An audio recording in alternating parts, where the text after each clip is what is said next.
Welcome to Master James Ralph Tomlinson's doctoral dissertation, today, Friday, the 14th of March, 2025. On the 23rd of September 2024, James Tomlinson submitted a thesis entitled The Production and Transmission of Polyphony in Late Medieval England, Manuscript Sources and Their Context, and sought leave to present it for the degree of Philosophiae Doctor of this university. The following evaluation committee was appointed: Professor Karen Desmond, Maynooth University, Professor Jared Hart at Oberlin College and Conservatory, and Associate Professor Judith Haug from the University of Oslo. And Associate Professor Judith Haug has also served as the coordinator of the committee. On December 19th, the evaluation committee reported that it had found the thesis worthy of being defended at the disputation for the degree Philosophiae Doctor. Earlier today, the candidate gave the prescribed trial lecture on the following topic: music and style in the larger collection of insular polyphony from around 1275 to around 1350. The trial lecture has been found satisfactory by the evaluation committee. Today, the candidate is to defend his thesis in public. The first opponent in the disputation will be Professor Karen Desmond, and the second opponent, Professor Jared Hart. Should any person present wish to speak as an opponent ex auditorio, notice should be given to me before the second ordinary opponent is called upon. Only the in-person audience can ask questions ex auditorio. May I kindly ask you to turn off any mobile telephones. I now call upon the doctoral candidate, James Tomlinson, to come forward and give his introduction.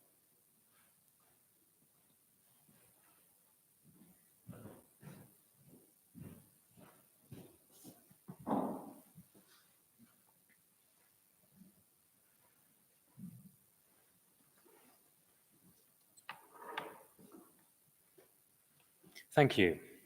I have 20 minutes now to present to you my dissertation and to address the purpose and results of my doctoral research. First, I'll give an overview of the rationale and methods behind my thesis, and then I'll move on to explain the organization and findings of the dissertation itself. My choice of topic, the production and transmission of polyphony in late medieval England, represents my response to a specific problem in the field of medieval musicology. This problem has its roots in the scholarship of late medieval English music as it grew and developed from its beginnings in the early 20th century. In 1924, at a time when very few English sources of polyphony were known to have survived, the scholar-monk Dom Anselm Hughes argued for the significance of a newly discovered and large collection of medieval music fragments connected to the Benedictine Abbey of Worcester. Hughes wrote that their importance in musical history can hardly be overestimated, as practically nothing else has survived in England between 1226 and 1400 of a level of culture in any way comparable to that of France and Italy. The Worcester fragments gave medieval musicologists a first indication of a richly productive culture of polyphony that existed in England in the late 13th and early 14th centuries, filling what seemed at the time to be a large chronological gap in the surviving sources. Hughes was also the first to suggest that the important 13th century music theory writer, known only to scholars as Anonymous IV, was a monk at Bury St Edmunds, another English Benedictine abbey. In 1928, Hughes wrote, "From the evidences before us, it seems highly probable that Worcester was an important, if not the principal, centre of English musical culture in the 14th century, for Bury St Edmunds is the only other locality which can as yet show any traces of a school of composition." So the idea that emerged early on is that the most influential schools of composition in England had associations to the greater Benedictine monasteries. And since the 1920s, when Hughes was writing, a great number of sources have been discovered. And the origins that have been suggested for these sources by scholars actually seem to continue the trend of monastic connections. The generally accepted understanding of the topography of polyphony in the period was consolidated in the landmark 1958 study Music in Medieval Britain by Frank Harrison, where he wrote that the most active centres of the cultivation of polyphony until the mid-14th century were undoubtedly the greater Benedictine abbeys, and that after 1350, the musical initiative, as Harrison called it, passed to newer foundations, such as the royal chapels and secular collegiate communities. Since Harrison's study, 3 authors have published catalogues or lists of sources which give attributions of provenance. Hughes in 1962, Margaret Bent in 1973, and William Summers in 1990.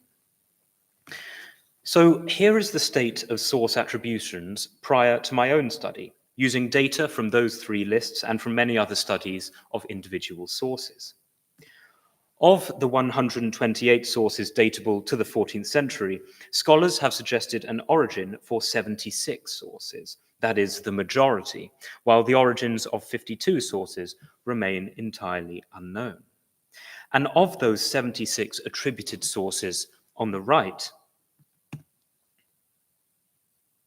59 have been attributed to monastic communities, whereas non-monastic origins have been suggested for only 17, and this much smaller group includes sources attributed to mendicant orders, that's the Franciscans and Dominicans, as well as secular cathedrals, collegiate and parish churches, and household chapels of nobles. And within that green group of 59 sources attributed to monasteries, the clear majority have been attributed to Benedictine monasteries, and much fewer to other monastic orders. And this is staggering because the sources that have been attributed to Benedictine monasteries alone outnumber those attributed to all other types of community combined.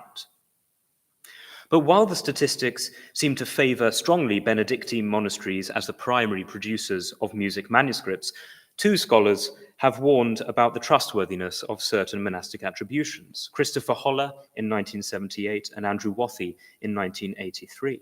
Yet most subsequent scholarship has reproduced the idea of a monastic musical monopoly in the 14th century. So I started from the hypothesis that current understandings of the topography of English polyphony have been conditioned by the specific circumstances of source survival, that a failure to reflect on these selective traces, that is, documentary fallacy, led some scholars to attribute sources to institutions based on inconclusive evidence. Both of these aspects have informed the perceived centers and networks of polyphony. The idea of monastic dominance has also frequently given rise to circular logic, where in the interpretation of certain sources, a monastic origin has been favored over other plausible contexts because it conforms with the essentially preconceived idea of monastic importance. Further, understandings of the production and transmission of polyphonic repertoires are not merely incidental to the study of music and its evaluation, since they inform interpretations of individual musical elements, compositions, and repertoires, including their distribution and social significance. These factors therefore provide motivation to re-evaluate late medieval English sources using a more critical lens. And it's for these reasons that the primary objects of research in my doctoral work were the sources of polyphony themselves. In earlier scholarship, the discussion of musical compositions has often been separated from the discussion of their material contexts. But the close reading of musical texts as they are preserved in a specific source tells us not only about aspects related to the composition and transmission of those particular pieces, but also sheds light on the individual scribes and the social contexts associated with the creation of that source. So my methodological framework, which was essentially heuristic, was designed to approach the sources from multiple perspectives, investigating their historical contexts, aspects of source compilation, musical notation, and the transmission of compositions and repertoires. I've analyzed sources and musical repertoires using methods drawn from several disciplines, including paleography, that is the study of the history of writing, codicology, the study of the material aspects of historical books, prosopography, the study of historical individuals and communities, and music analysis. By combining these methods, my work has gone beyond existing interpretations of two important manuscripts in particular, both in depth and scope. I've also attempted conscientiously to integrate the study of music flyleaves and appendices with the study of the host volumes with which they are preserved. And the advantage of this integrated approach is that I've offered new perspectives both on the specific musical activities of individuals and on the production and transmission of polyphony more generally, including possible larger networks of musical circulation. This is an overview of the main part of my dissertation, which is made up of 5 chapters, of which the last 4 are all case studies. 2 of the most important sources of 14th century English polyphony are investigated in chapters 2 through 4. The manuscripts Cambridge, Gonville and Caius College, 512-543, which I'll call the Caius manuscript, and Durham Cathedral Library, C120, which I'll call the Durham manuscript. I chose to investigate these manuscripts in particular for 2 reasons. First, both are very good examples of manuscripts problematically attributed to Benedictine monasteries in the past. And second, both have been treated as focal points within the surviving body of sources. So the reinterpretation of their historical contexts really puts pressure on previous framings of insular sources. Chapter 1 is essentially the theoretical part and literature review of the dissertation, and Chapter 5, the final chapter, is another case study, but investigates a defined group of compositions rather than an individual source. So now that I've outlined my approach and dissertation, I'm going to use the remaining time to present the findings of each of my chapters. Chapter 1 of my dissertation, Historiography of Polyphony and its Sources, outlines previous interpretations of the known sources of polyphony copied in England between around 1280 and 1400. Here, I reflect on current understandings of the production and transmission of polyphony by tracing how they have been molded by the selective survival of sources and by previous source attributions. I also review more recent perspectives which emphasize the mobility of people, ideas, and written materials between institutions once thought to be self-contained and monolithic. By disentangling aspects of musical production versus transmission, I've proposed a more nuanced perspective which highlights the role of individuals in these distinct but interdependent sets of musical activities. I argue that individuals and communities at a given time may have engaged in some, but not necessarily all of these activities. And I argue against the problematic assumption that the size and wealth of an institution provide by default an index of its general musical ability. I've stressed 3 key issues which haven't yet been fully considered in the field. First, that source evidence is often insufficient to produce reliable conclusions. Second, that the survival of sources and preservation of libraries were never pure chance, but contingent on a number of historical factors, which may therefore have produced survivorship bias. And third, that existing catalogues and broader studies have, by their nature, oversimplified the situation, creating the false impression of uniformity and obscuring connections between sources.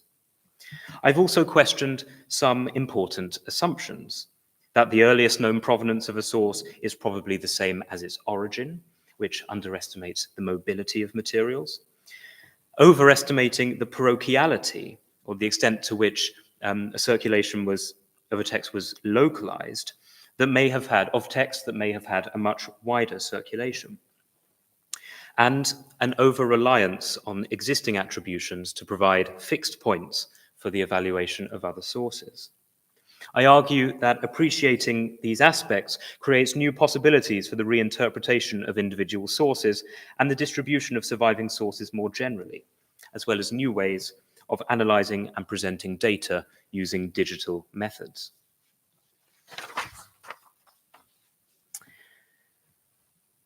Chapter 2 is the first part of my study of the Caius manuscript. In this chapter, I discuss the source itself and the non-musical texts which it contains. To begin, I investigated the origin and early owner of the book and the collection of Polyphony in its, the early owner of the book and the collection of Polyphony in its rear booklet. The manuscript is traditionally thought to have its origin in Norwich Cathedral Priory, another large Benedictine monastery, but I argue that it was actually compiled in one of the English universities. Other facets reveal that John Ruddam, whom I argue was the curator and scribe of the musical collection, was probably a secular master in arts in either Oxford or Cambridge. I also establish a new dating for the compilation of the music leaves from around 1310 to around 1325, decades earlier than previously thought. My work on this manuscript therefore uncovers the only collector and scribe of polyphonic music active in early 14th century England, outside of music theory treatises, whose name and work have been preserved. It provides context for the circulation of polyphony at an English university 100 years earlier than previously thought, and makes a strong and rare case for secular involvement in the transmission of polyphonic repertoires in this period, resisting the idea of a monastic musical monopoly. In chapter 3, I turn to the musical aspects of the Caius manuscript. I give an overview and selective analyses of John Ruddam's musical connection and assess its significance for informing a historical profile of John Ruddam and the university context in which the collection was probably compiled. I established that Ruddam laboured over his collection, making corrections to musical texts, notational translations and clarifications in certain items, and a possible transformation of a three-voice motet into a two-voice conductus, another musical genre. Ruddam's collection also suggests that he kept an interest in preserving educational or pedagogical materials, and a comparison of certain of the musical contents with some of the added non-musical texts raises the strong possibility that Ruddam instructed boys in both Latin grammar and in music. Finally, I propose that the many musical concordances between the Caius manuscript and other surviving sources reflects the lively circulation of a musical repertoire at Oxford and or Cambridge. Chapter 4 examines the Durham manuscript in detail. Through close reading of the book's interconnected elements, I conclude that the flyleaves of the Durham manuscript, which were thought to originate in another Benedictine monastery, Durham Cathedral Priory, may actually have been copied in or brought to Oxford in the mid-14th century, and was perhaps owned by the Oxford Franciscan community. I conclude by reviewing the evidence for other musical connections at the universities and explore the possible significance of the Durham manuscript within a larger network of related sources, which includes the Caius manuscript. I argue that the significance of these connections has been hidden from view because of previous simplistic attributions of provenance, and that they might represent a network of musically proficient and active individuals with associations to Oxford and perhaps Cambridge in the first half of the 14th century. And while we still don't know exactly how French repertoires were introduced to England, I propose that the French music in the Durham manuscript may have been imported via the movement of people between centres of learning on either side of the English Channel, and not necessarily by royal movements as previously suggested. So chapter 5 sits slightly apart from the rest of the chapters because it takes a group of settings and not a source as the primary object of study, and it considers a greater chronological time span. It builds on observations made in chapters 2, 3, and 4 about the importance of establishing different copying layers when appropriate in music sources. Insular sources have usually not been investigated with this in mind. This chapter explores a wider phenomenon of informal and adventitious music copying by exploring surviving settings of the liturgical texts Benedicamus Domino and Deo Gratias, which were copied between the 14th and early 16th centuries. This larger chronological frame allowed me to consider the production and establishment of repertoires for types of setting that survived too scantily in the 14th century for comparative analysis alone. I compare the extant musical settings to liturgical treatments of texts in surviving customaries, as well as monophonic repertoires in notated liturgical books. Through this comparison, I've clarified the liturgical functions of these repertoires and hypothesized that certain settings may have been collected for the instruction of boy singers. I conclude that these polyphonic settings were never fully consolidated as written musical repertoires, but probably represent a largely unwritten and flexible musical tradition, which occasionally produced written settings, included in books thanks to individual acts of opportunistic copying.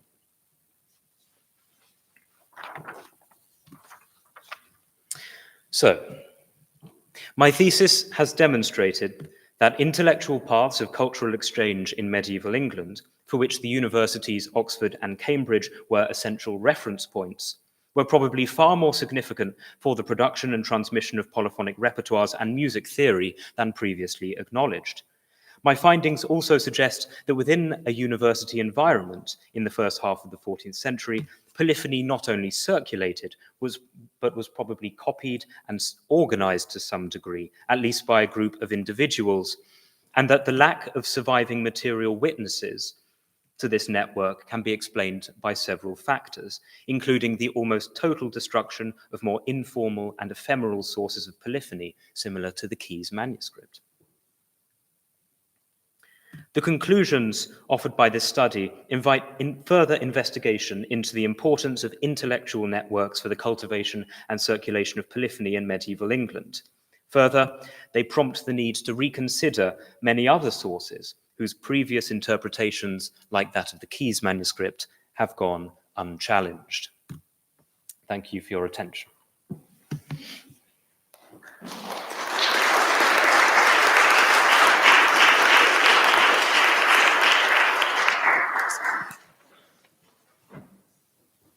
Thank you, James, for this brilliant introduction. I now call upon the first opponent, Professor Karen Desmond, to come forward. He will give you some time to get.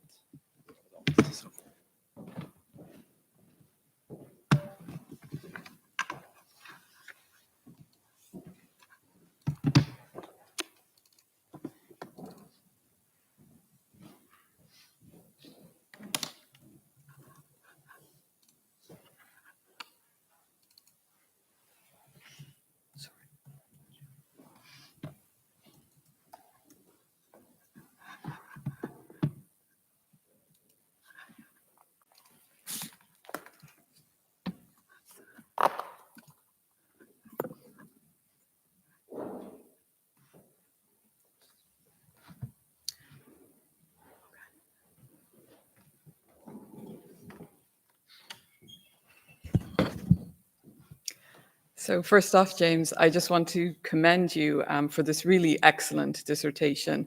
I think you have presented a challenge to those of us working in this field regarding this prevailing hypothesis about the prominence of the large Benedictine institutions as the primary nodes for the cultivation of and the dissemination of polyphonic music during this time period. And I also really have taken on board your emphasis on the agency that these particular individuals that you identify through your work, especially in chapters 2 through 4, the agency they had and the central role that they had in this network of musicians and so on. And also, of course, as you mentioned in your introduction, the associations with the university. You really do tackle important and significant research questions relating to the sites of production of these manuscripts and the individuals involved in making the manuscripts, and therefore, promulgating the actual music that shaped the musical life during the 14th century. So some of these questions I have you actually addressed in your introduction, so feel free to be, quite brief in some of your responses, and then we can dig in elsewhere. So I wanted to start first with your first chapter. You can ignore this for the moment. This is when we get to talk about the keys. It's just being projected right now. So you did set up some of the parameters of your study in your introduction. And mentioned that you have case studies, but in chapters 1 and 5, you do address a wider chronological span. And so I wonder if you could just set up the parameters for us, define the date range of your study, why you chose this particular date range, and give a very brief overview of the sorts of music manuscripts that were being produced during this time period. Okay, thank you. So the date range that I chose, if one includes the 5th chapter, goes from the late 13th century to the early 16th century. But actually the focus of the majority of the chapters is on that period in the first half of the 14th century. And as I mentioned, that was to sort of engage with that this specific problem relating to where were the sites for the cultivation, the circulation of polyphony in the early 14th century. And was there sort of a change later on towards secular communities, for example? And so I chose the date range based also on the case studies that I chose. And the case studies that I chose, I thought had a lot of promising evidence, which not only did they sort of fall within the frame of the question of this sort of monastic problem as to what's happening in the 14th century, but also they had a lot of promising evidence of alternative attributions of provenance, alternative ways of thinking about where they came from. And one of the things I think is important is that in catalogues, as I mentioned, often you just get one provenance that's suggested for each source, maybe with a question mark next to it, which is cautionary and good, but it's always cautionary to an extent. But the impression that's nonetheless given by these catalogues is that each source has pretty much just one option for its provenance, and actually sources, as we all know, are far more complex than this. And these two manuscripts in particular seem to offer new interpretations and possible new connections. So that's why I chose these manuscripts in that date range. Yeah. The framing of the 5th chapter was really, I mentioned in my introduction that the settings of Benedicamus Domino and Deo Gratias from the 14th century are very, very few. And I thought, well, wouldn't it be a great idea if we could look at a greater chronological time span to try and analyze sort of aspects of sort of repertorialization, that's the establishment of repertoires of some of these settings over a greater period, simply because in the 14th century so few exist. From the early 14th century, there's just one Benedicamus Domino setting, which exists in this kind of peripheral status. It was a later addition to this source, which doesn't seem particularly significant if you're just looking at 14th century sources. But when you start to look at other sources from the 15th century and even 16th century, you realize that there's a pattern. But just by looking at the 14th century, it's just sources simply just don't survive in enough, rather settings don't survive in enough numbers to draw these sorts of conclusions.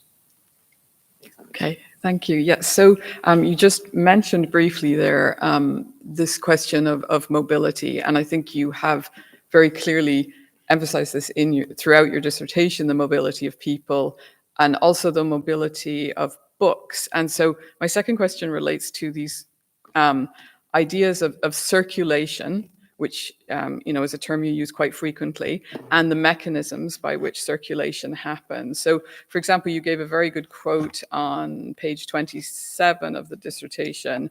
Well, it's an example, really, of Edward III returning to England from his campaign in France, and then you list I mean, it takes 4 lines of text to list out all of the various households and institutions he visited on returning from that trip. And you have other quotes from other scholars that are emphasizing the fundamental mobility of individuals during this time period, the mobility with respect to the courts, with respect to people employed in ecclesiastical institutions.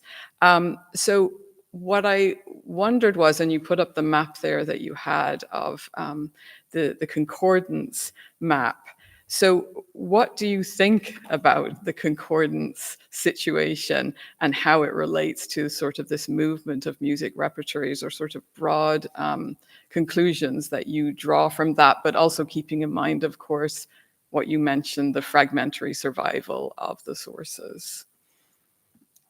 Thank you. It's very difficult to rely on this map because, of course, sources, as I've already said, are very complicated, and often the attribution that's given for a source isn't necessarily the only option.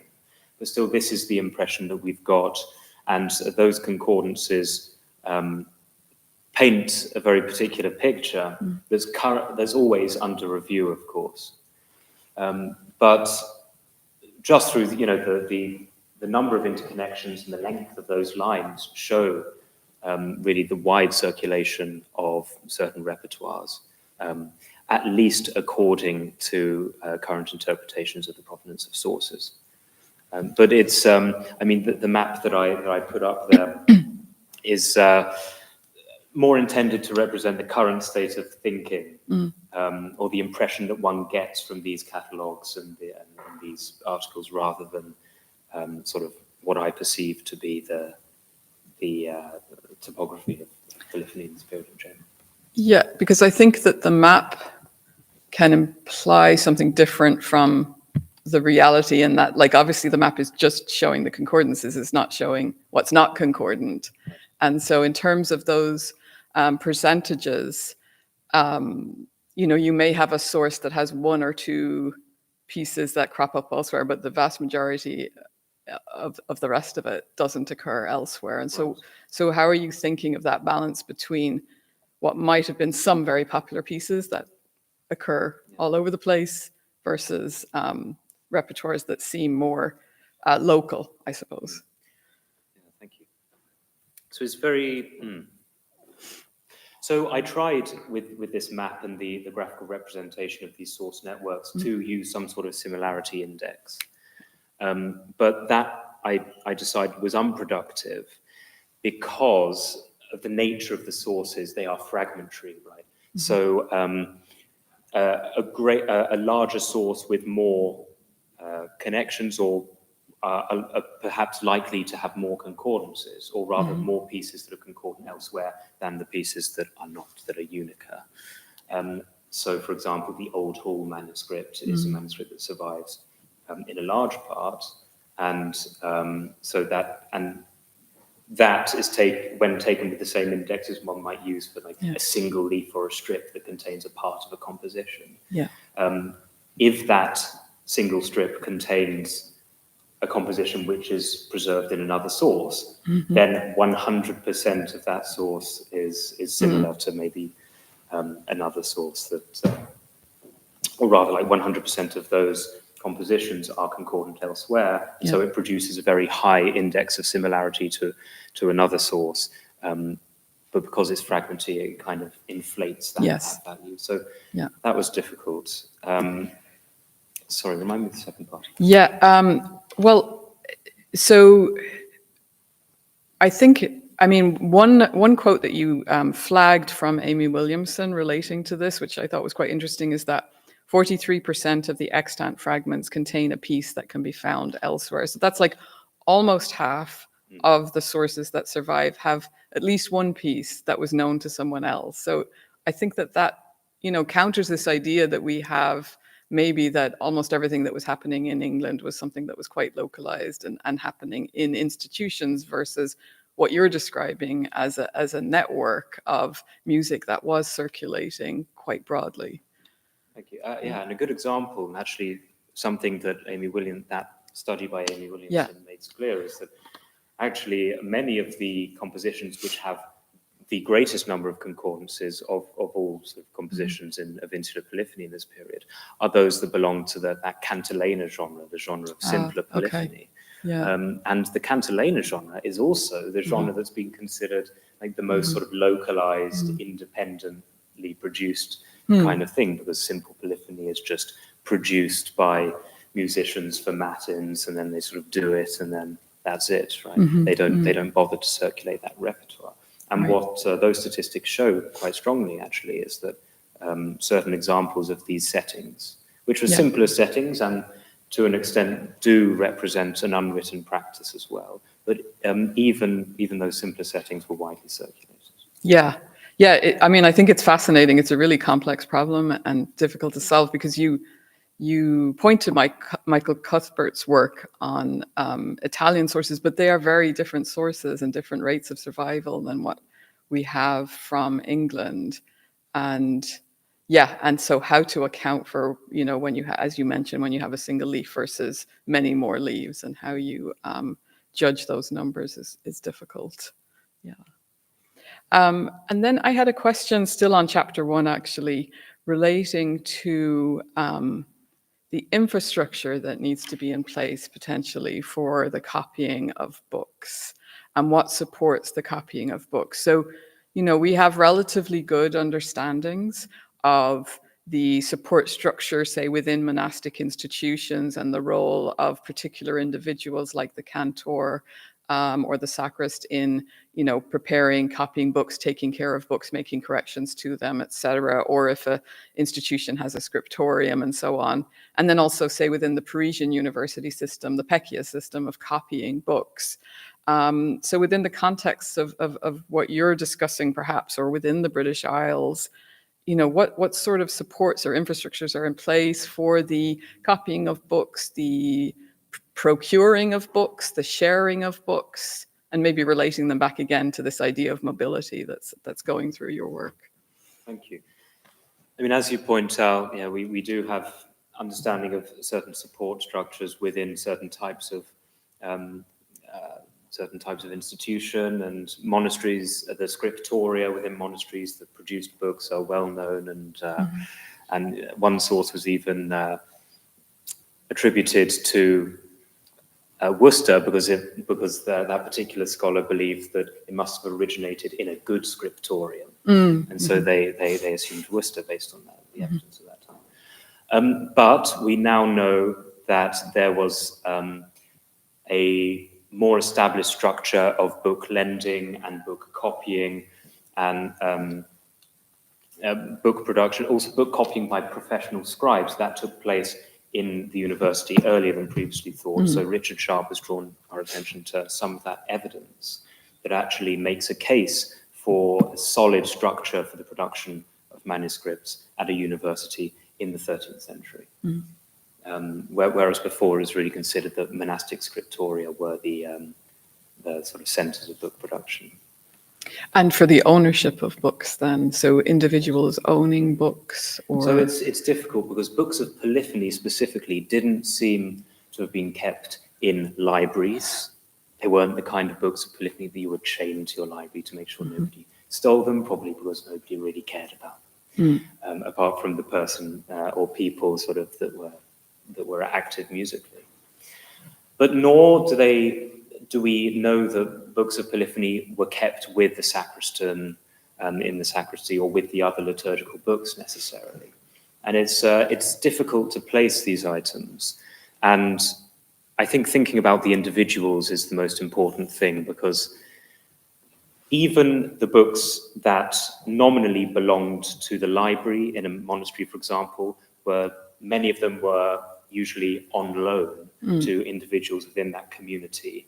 There are some book lists which survive, which basically list like books which are taken out on loan every year by the same person for 30 years, to the extent that they basically own that book, just not nominally. Yeah. And the possibility that books of polyphony, like actually other types of books in monasteries and in other institutions, were primarily in the hands of individuals is really important thing to consider, and especially given the recent emphasis on the mobility of texts and the circulation of texts between centres. Yes. The work of Clive Burgess and Andrew Wathie, for example, has really challenged this idea that monasteries were these sort of monolithic structures. Right. That, because of course we think of monasteries, they're claustrated, right? They're sort of an enclosed society. And that idea, I think, has really sort of limited our engagement with some of these maybe more obscure networks that existed beyond the cloister wall, between monasteries and other communities such as the universities. And the other thing to say is, because of the survival of certain monastic libraries more than others, and because of the nature of the universities just changing so much, and a lot of material was just sort of lost in that process, that we have maybe more evidence towards the activities of scribes in monasteries than we do in universities. Right. But then you can also tell from that activity something about the activities in the university. So, I mean, you showed that in your fourth chapter on the Durham manuscript. And you have similar examples in Worcester Cathedral with the, in the 13th century, many of those monks being sent to university and then coming back with books as well that end up in the Worcester Library. And you keep talking about books, of course, but that's a broad term. So is it a book that's hardbound with an oak board binding? Or well, an interesting thing about, we think now of books of polyphony and medieval books in general to have these hard bindings. Yes. But actually, it's interesting to consider that a large proportion of books at around 1400, maybe as much as half of the books, were not kept in these hard formal bindings, were kept in sort of a limp cover, limp binding, as we might call it. And there surely must have been many more ephemeral sources which have just been lost because they weren't protected by those covers, or they weren't seen to be particularly valuable. And the Keys manuscript, which I know we'll talk about, I think may be one of these more informal, ephemeral sources that maybe was only survives to us because it was appended to this the collection of academic texts, which may have been seen more valuable to the community in which it ended up. Yes, and valuable to the individual as well, who kept those together and assembled them. But yeah, we'll get to that. I think this may be my last question for now on chapter 1, but I might come back. We'll see how it goes. So just relating this all then to the larger question of function of these material objects. So, if we're talking about an institutional context and going back to that prevailing hypothesis, you can see why we can come up with reasons for a book being copied and, when it needs to be used, who would use it, who might copy it. We can, come up with logical sort of hypotheses regarding that. But outside of those contexts, then the questions of the functions of these books become less clear. And I think it's, it's sort of one of the challenges, but also the opportunities of the work that you're doing is to be thinking about the functions of these books. So, maybe talking about some of the sources that you've studied in the dissertation or other sources, outside of the institutional context, in a broad terms, what sorts of individuals were collecting books of polyphonic music, and what would be the function of those books? Well, for me, the trouble is we don't have that much evidence towards to speak to the individual ownership of books by specific individuals. But certain books were clearly owned by individuals, and certain people, William of Wykeham, for example, had a vested interest in collecting polyphony and other types of music. But outside of the institutional context, It's hard to say. I mean, we don't have, I should say that we don't have evidence of just like, a baker or somebody that's sort of a normal person, let's say, just going about their life in a town of owning a book of polyphony. And we generally assume that these books were, if they were, they were owned by individuals, but within sort of institutional contexts. How we define an institution is maybe an interesting question.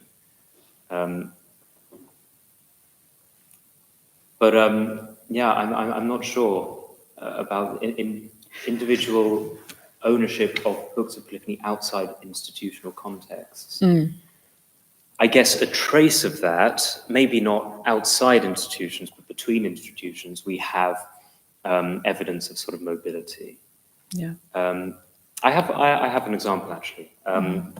So Andrew Wathy drew our attention to a few books of polyphony that were donated by people with connections to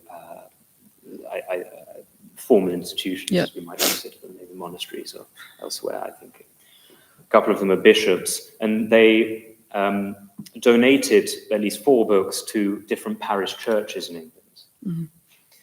And Wathy's argument is that these books could not possibly have been used by those parish church communities because they didn't have the resources. Parish churches didn't have the resources to perform them. So they were basically seen as sort of manuscripts are sort of valuable items. So they were seen basically as gifts and bequests just because of the sort of the weight and the value of their parchments, rather than any function. I think that really kind of limits our understanding of the function of some of these books. I think it's important to entertain the possibility and investigate the possibility that these more modest institutions, like parish churches, could have performed the polyphony that was bequested to them by the Bishop of Exeter or wherever.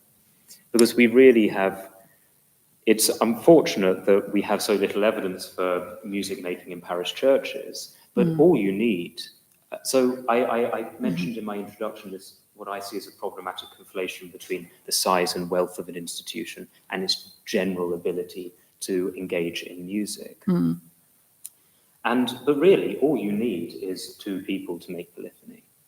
Or 3, yeah.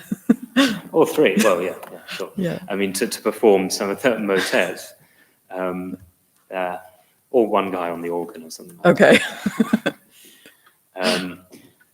But yeah, I would really, unfortunately, simply the material record is such that we have a little, very little indication of what happened at more modest institutions such as parish churches. But I would consider this as actually important evidence that these books of polyphony were bequested to parish churches. I wouldn't necessarily jump to the conclusion that it's they were never used, they were just nice gifts. Yeah, well, I think that, I mean, so the question was put to you in a way to just sort of throw up the fact that this is so unusual, the Keys manuscript then, right? So what we have is records of lost books, lost sources, such as Andrew Wathy has shown, and that are associated with smaller institutions, or even quite a few of them with individuals. But unfortunately, we very rarely know what was in those sources. And then we have sources that do survive, but mostly, if we can make connections, they're with the Benedictine institutions. And so then that makes this particular source, and possibly also Durham as well, as being relatively unusual, would you say?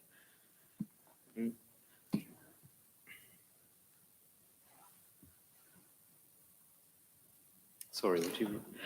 So what I'm saying is, I think that, like, in terms of, so we do have records, but the books are lost, of books that are belonging to individuals, associated with individuals or smaller institutions. And then we have some other books that do survive, but we can associate them, some of them, quite specifically with particular functions in a monastic institution, for example, such as the singing of mass settings and so on. And then we have this Keys manuscript, which we have both things. So we have the actual book, and you have now proven a link to this one individual, and so then can sort of talk about its function. But I think it makes it quite relatively unusual in the broader picture. Absolutely. Yeah. To have this level of evidence for the Durham and Keyes manuscripts Yeah. is unusual. Yeah. And it's actually a lot of evidence. There's a lot of different bits and pieces that hadn't yet been put together Yes. in these manuscripts. And so I thought that that's really what I wanted to do. Yeah. And as you say, these sources are larger collections. They're better preserved collections. Each of them has, a lot of leaves that survive, not compared to French sources, but in the context of insular sources, there's a lot that survives. Yes. Yeah. So that it is unusual in that respect, and to be able to tie them to different individuals is unusual. Yeah. But I think it shows how important they are as historical sources. Yes. They really need to be engaged with, conscientiously looking at all of the parts of the book. Yes. Otherwise, these sort of exciting opportunities are just sort of overlooked. Yeah, and then it does allow you to broaden out that question of function, not just of the book, but of the pieces in the books, because if they are belonging to individuals and that individual had an interest in copying them down and potentially performing them, it opens up the context for the functions of motets, within the broader musical landscape. Absolutely. But I mean, just answering about the function of different compositions, I mean,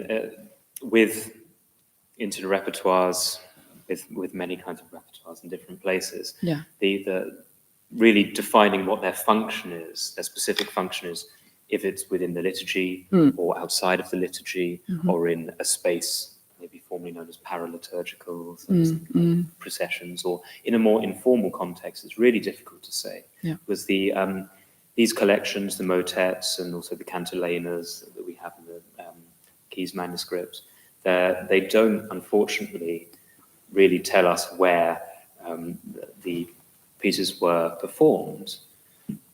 But if we assume context for the compilation of this book in the university setting, then again, the universities have been thought of as basically sort of musically desolate. When music was studied, it was studied theoretically. The practical music was not a concern to the university curricula. But all of sort of the halls in Oxford and Cambridge, they would have chapels and they would do services every day, and that could provide a possible context for the performance of these pieces, but also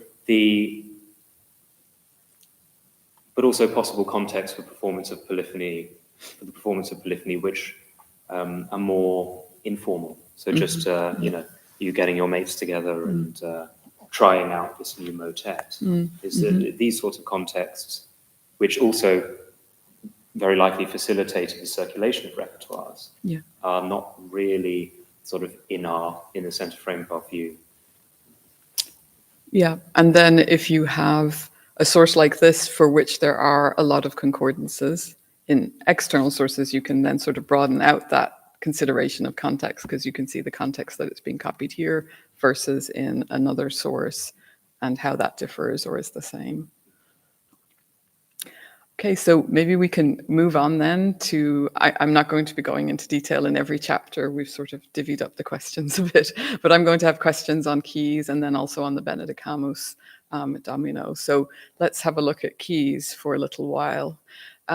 So in order to make your argument that Rudham was a university master, you've advanced two sets of evidence. So it's the breadth of texts that are contained within the complete manuscript, and then also this inception speech that's in the back of the manuscript on folio 262 verso. So it's a large manuscript, 262 folios, or are there folios missing?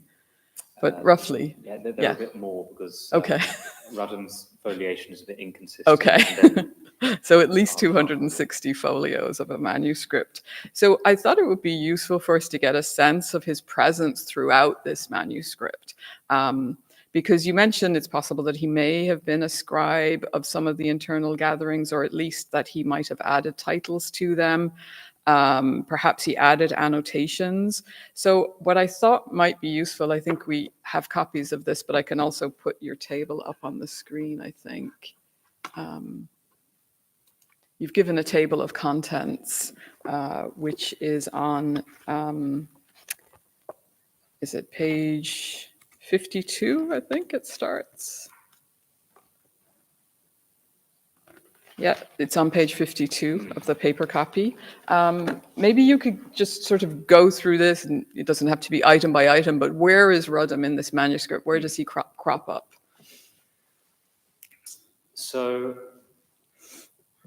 you'll see the foliation on that sort of top bracket, at the top sort of row, if you like, as being slightly different. They're using sort of Roman numerals and not Arabic numerals, the numbers there. And that's because this first set of leaves are kind of an added gathering of leaves at the front. And so they take the Roman numerals. And this is a kind of commonplace section where Rudham seemed to add texts over time. And the texts seem to be quite diverse. So at the front, you have the colophon page, in which Rudham is mentioned in a colophon, and it gives us a date. And in the succeeding pages, you have other miscellaneous texts. For example, on the next recto page after the colophon page, you have a French verse text, which Peter Leffert has recently identified. And collections of sermon notes. And these sermon notes actually come back throughout the collection. Rudham, when he was sort of curating this collection of academic texts, would find sort of blank parchment space in which he could use. So he's being quite economical with his use of parchment here. And so he intersperses this collection with sermon notes. Sophisms, again, which is a type of sort of academic text, and more sermon notes. The main contents, the main academic contents of the manuscript really start with that second row, with Dalling's Questiones on De Interpretatione. And I think it's that one which I do suspect may have been written by Rudham. And there are certain of the other academic texts which I also think may be written in Rudham's hand. The difficulty is that for the academic texts in particular, much more so than the sermon notes, for example, the texts are so highly contracted and abbreviated that it's really difficult to conduct paleographical comparative analysis on it. And I think we always need to be careful when doing this kind of paleographical work. So I just sort of opened up the possibility that some of the academic texts were written by him, based on the handwriting. I had one of them here if people want to see how, let's see, Right. Which page is it? Would it be this or maybe a bit later? Sorry, I'm not a PC user and I'm not sure how to go through this more efficiently. Yeah, this sort of thing, yeah.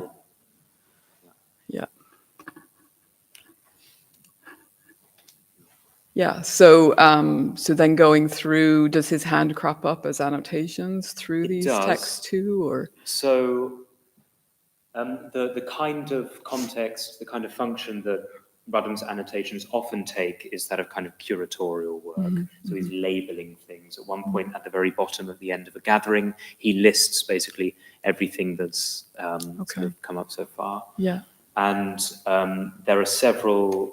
In that front sort of added booklet is his name, that precisely that colophon that says "Stet multis annis, may the life of John Rudham, may John Rudham live for many years," essentially. So he inscribes his name on the heads of some of the succeeding folios. Yeah. And also that he sometimes attributes some of the academic texts which haven't. Presumably he collected these texts, but they didn't have an attribution. So he wanted to record who wrote these academic texts, or who gave that initial lecture, or something like that. And so in the top margins at the start of some of these bigger academic texts, he often writes the name.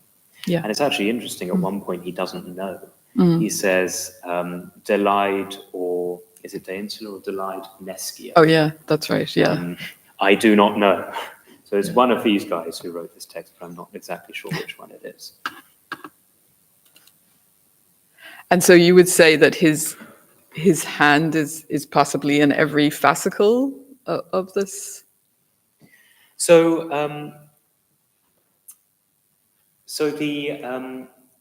right.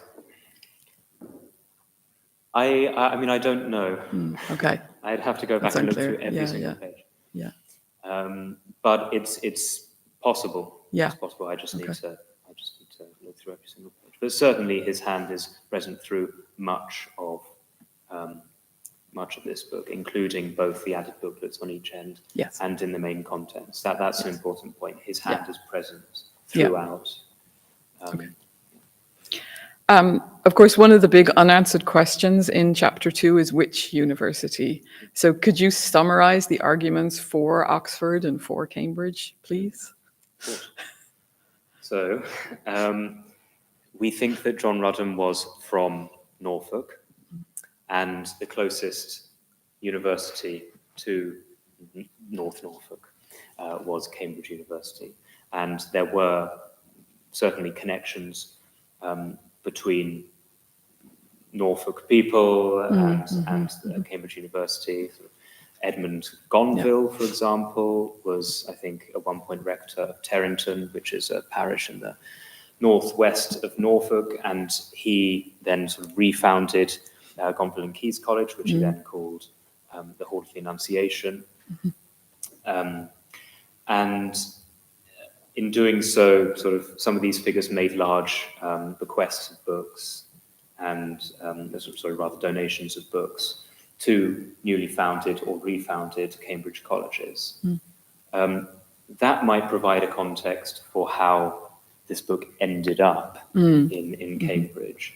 But as to where it was actually compiled, I think it's really difficult to say. I struggled with on what side of the fence to fall, and I decided not to, just stay on the fence. Okay. And I think that's possibly the most prudent thing to do here, because we do have, in terms of, for example, the academic authors that are represented by this collection of academic texts, some have connections to Cambridge University and some to Oxford University. Maybe there's more of an emphasis on Oxford authors, but then again, Oxford was the much bigger university at this point, and produced texts in larger quantities. So maybe that offsets that slightly. Yeah, and you did mention as well at some point that all of the authority works for these particular commentaries and so on and questions, all of them were lectured on Yes. At Oxford. In Oxford. Yeah. But also potentially Cambridge. It's simply that we don't have as good evidence as to the Cambridge curriculum. I see. Okay. Yeah. And I was also wondering about the Franciscan community at Oxford and or Cambridge. So, I think you mentioned Tunsted's links there at some point. There's that Franciscan song that's that's set to Polyphony in the Gonville and Caius manuscript. Because you mentioned that Rudham must be a secular cleric, as monastic orders generally only sent their members to universities for, a couple of years, but not, to stay as long as he seems to have stayed and to become a master. But I mean, the Franciscans and Dominicans must have done that, right? They were masters and doctors in the universities. So what is your thinking about that? Absolutely.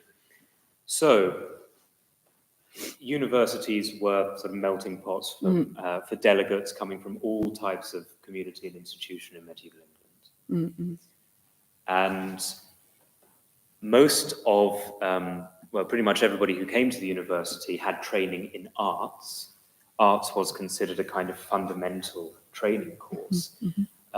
The difference is, with certain types of community, such as the mendicant orders and the monastic orders, they weren't permitted to formally incept in the arts faculty, even though we know that they received training in arts. And often we have record of for example, the house of Cistercian monks at Ruli employed an arts master to come and lecture on arts to the Cistercian monks. So the monks and the friars, that is Franciscan, Dominican mendicants, although they received training in arts, and especially the Franciscans, they put a lot of effort into the training of arts. That wasn't the purpose of them being there per se. The purpose, and it's the statutes of some of these communities make it quite clear, was to study theology and sometimes law as well. So while mendicants and monastics would be licensed to term in as a bachelor, incept as a master, and receive a doctorate in the faculties of theology and law, they wouldn't do that formally in arts. So this is important because at the back of this manuscript, in the very last page, we have an inception speech which records the commendation of an arts master recommending one of his students to incept as a master in the arts faculty. So, that's a reference, and that places the compilation of this source in that sort of formal arts faculty context to some degree. So while, in principle, the academic contents of the book, which do speak very strongly, as you say, to the arts faculty curriculum in the period, could theoretically have been owned and could have had value to mendicants and monastics. It's the inception speech which places it in a formal arts faculty context, which means that it probably couldn't have belonged to one of those, a member of a community that couldn't formally incept in arts. Yeah, that's very important. Thank you. So we can now move on to some of the details within the manuscript. So I wanted to talk about the initial choir and then the final choirs of the manuscript. And, this is still on table 2.1 on page 52, if people are looking for the details of that. I wondered if you could briefly take us through the structure of the first choir, because that's not really discussed too much in your thesis. So you list what's in it, but I was wondering about its ruling, the size of its text block with respect to the ruling of the pages of the last fascicle of the manuscript, the music appendix. Is it a regular quaternion, four-nested bifolios? So I have some photos that I took. I don't have the whole first choir though, because I did this before you started to get interested in the manuscript. So I can open that up if you want to look at that and talk about what's in there, but just about the structure of the first choir and how it relates to the last choir. Right, absolutely. So the first recto page of the first choir is blank. That was the page that would have sat against, presumably, would have been exposed to the elements or sat against some sort of binding. And that's the first verso page on the other side. And here we have some inscriptions by Rudden at the top. This is the colophon page, so he sort of mentions himself and gives the dating. This circular diagram is also there. And interestingly, this same circular diagram also appears on the first recto page of the last choir, or rather the first choir of the rear appendix.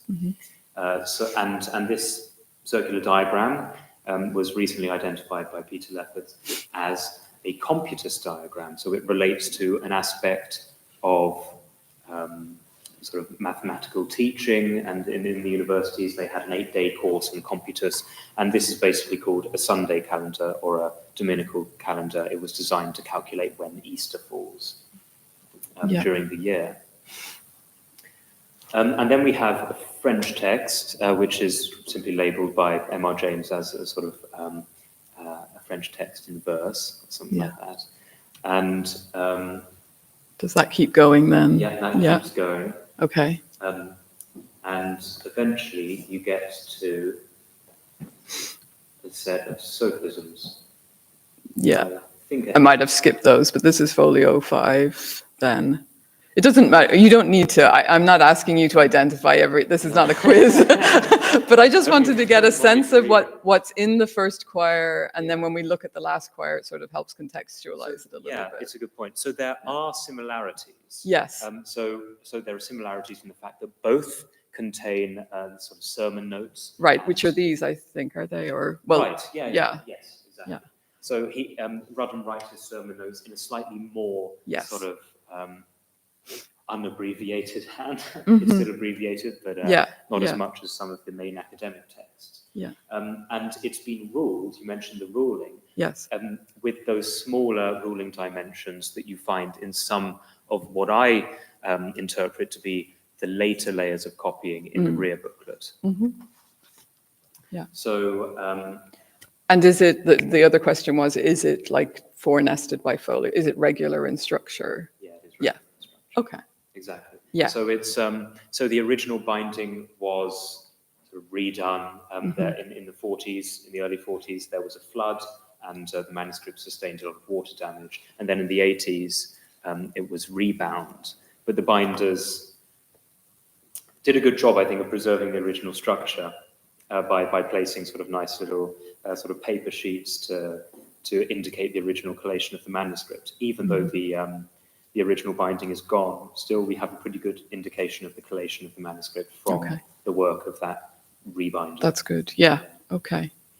And then on the last fascicle, the music appendix.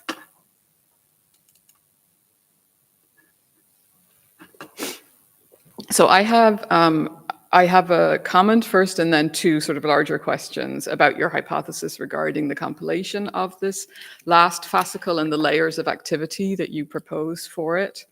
My comment is, I think, so you discuss quite a bit the textual paleography. I think in addition to that, I think it would be useful for you to outline the characteristics of the music paleography, the shape of the clefs, the accidentals, the rests, the note heads, how the ligatures are formed, and see if that sort of supports your ideas of the activity and different stages of the copying of this fascicle, and also help support your argument, I think, of a single text hand and music scribe in the music appendix. In the music appendix, I was wondering about those sermons that are ruled in 2 columns. Let me see if I can find these here.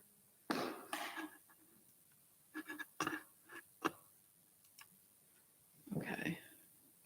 So this is just looking through the music fascicle here, and here are the sermons there in the middle of it. Are they very similar to what's in the front in terms of how they're ruled, the size of them, and so on? I believe so. Yeah. From what I've seen, yeah. So I would view that as maybe an initial indication that they were copied at maybe in the same rough period. Rough period, yeah, because like you could almost see this as a discrete sort of binion, a set of 2 bifolios, especially with this blank page here, and then you have the sermons, and then music, another piece gets copied at the end of that. Yes. So this blank page at the start, it's actually, I've hypothesized that it was at one point a blank opening, because I don't know whether you have a picture of the page that just precedes that one. Yeah. So here are 2 sort of added texts. Yes. The one at the bottom is quite sort of scrappy and informal. Yeah. And my sort of argumentation is that Rudham compiled this collection in a sort of ad hoc way, as and when he had access to the materials that he wanted to copy. But he was nonetheless sort of did it carefully and used the parchment economically. So I think that he was trying to preserve complete openings, or leave blank rather complete openings. In other words, if he had a text which he could copy in one page, he wouldn't just stick it in the middle of a blank opening. He'd look for one of the sort of single pages that maybe already has something on the facing page, so that he would leave entire openings like this blank in case he needed to copy a longer work, or perhaps a motet. And motets in England in this period, the sort of standard layout is a single opening layout. Right. Not accepting, of course, rolls and longer and shorter pieces. And yeah. Yeah, I mean, that's absolutely right. So when you have these open, I mean, that's where most of the motets occur. It's when you have this format that suits their copying as a complete piece within this opening. Yeah, so I think it might, I mean, I have like little to set up and we can talk later, but I think that it might be possible to think of this sermon bit being a bit separate, and then at some point gets put with something else and it becomes an opening then with your bishop's list, and then a motet then on the other side of it or something like that. And then I think in this music appendix, the placement of the Thomas Gemma motet, I think is curious and I think needs explanation. It's copied in the back of a gathering, and your argument is that it was copied first. And so it suggests then that the scribe is somehow working backwards. Like that's your diagram on figure 215 shows your hypothesis for how these layers of activity happened. And I'm struggling to make sense of that, because I think that if you did copy something backwards, you might do it if you had a complete book, you had a notebook that had contents in the front and you want to do something different, so you turn to the back and you start working backwards. But at this point, you are suggesting that this is an unbound libellus. It has not yet been compiled, and that it is later then cut and trimmed down. So I'm going to offer you an alternative explanation, and you could see, I'm curious as to what difference it might make as to your hypothesis regarding the sort of layering and compilation of the book. And perhaps you'll find something that, you know, you may be able to refute me right away, and that would be great. But this, the way that we see the staves here, they go right to the edges of the page. And so your hypothesis is that at some point he gathered these labelli together and trimmed them. And then the ones that he copied afterwards, sorry, I'm going between two different mice here, have margins. And so these are pieces that were copied later when you see the margins. I was wondering if if you see, I'm not sure that people can see on the screen, but in these pieces that have margins, there are ruling guides along the side.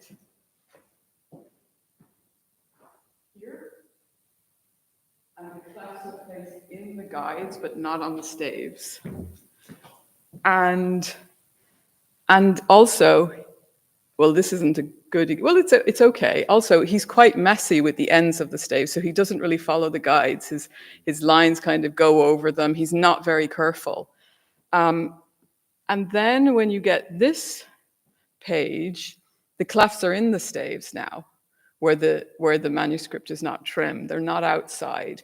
And so I was wondering if he just started with this particular piece and then going forward to draw the lines all the way across and not to have margins. And then he doesn't have to do the ruling guides, and he doesn't have to try and be neat about keeping to the edges of the pages. And also, from what I've seen, but you know it better than me, it doesn't seem that there's any music lost. And if it was trimmed, I think you might lose some music because the binder's not necessarily going to care. But if it goes to the edges of the pages and you still get all the notes, then I'm wondering if that is possibly, so it still means that he's ruling these in a different way, and it is still conforming to this idea of the layering of activity and the different handwriting and so on. But I don't think it has to necessarily go with a hypothesis that there was binding and trimming. Mm. Yeah. No, I mean, I hadn't noticed actually that detail with the clefs being inside. Yeah. That's important.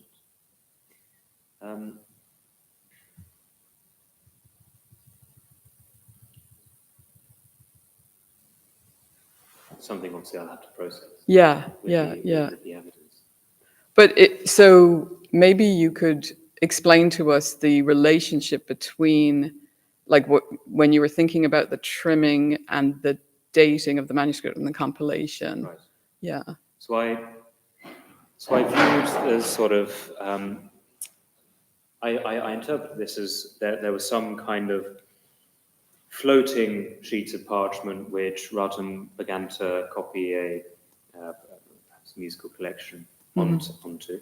And at some point he decided to maybe repurpose the parchment or simply just sort of reorganize it and then put it in this book. So I don't necessarily think that the Thomas Gemma motet always had to be at the end of that choir. Right, okay. And you can, I think you can flip reorganize, reorganize it in different ways.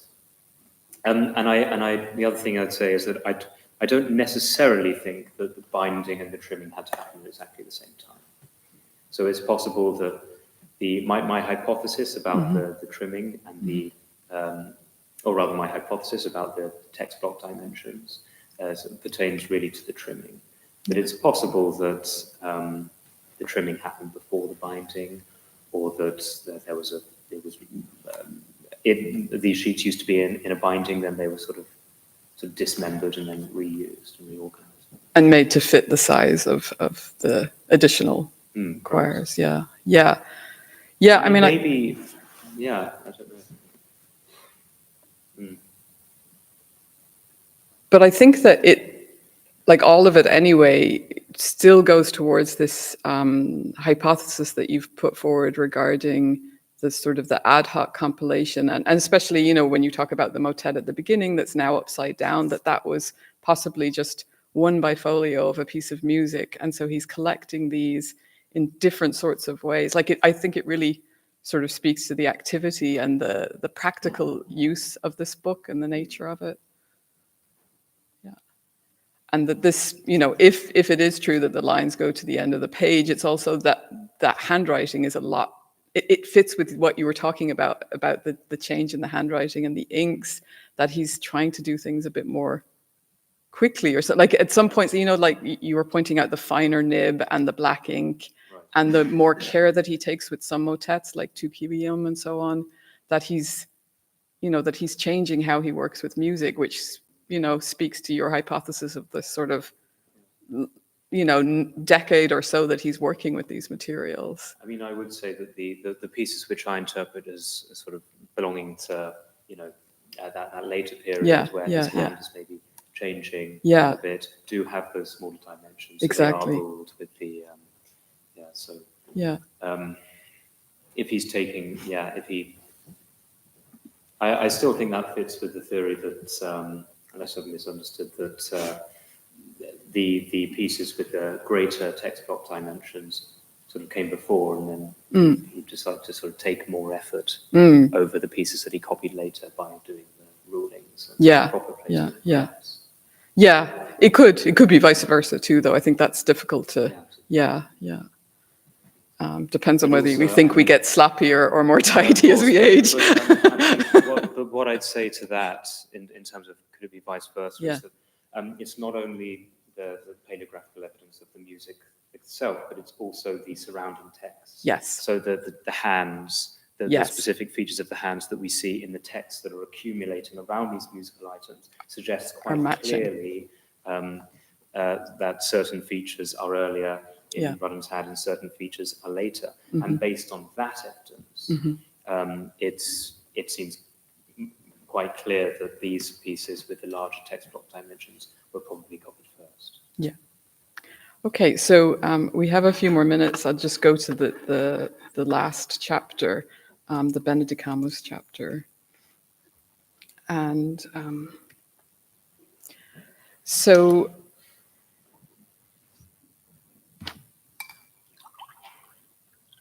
I think this is really useful, because you're taking this entire corpus that you found and examining the context of it, but also the liturgical possibilities and the number of singers and so on. And so by examining these settings as a corpus, you've broadened out this question about this sort of ad hoc nature in which pieces of music can get added and why that might be so.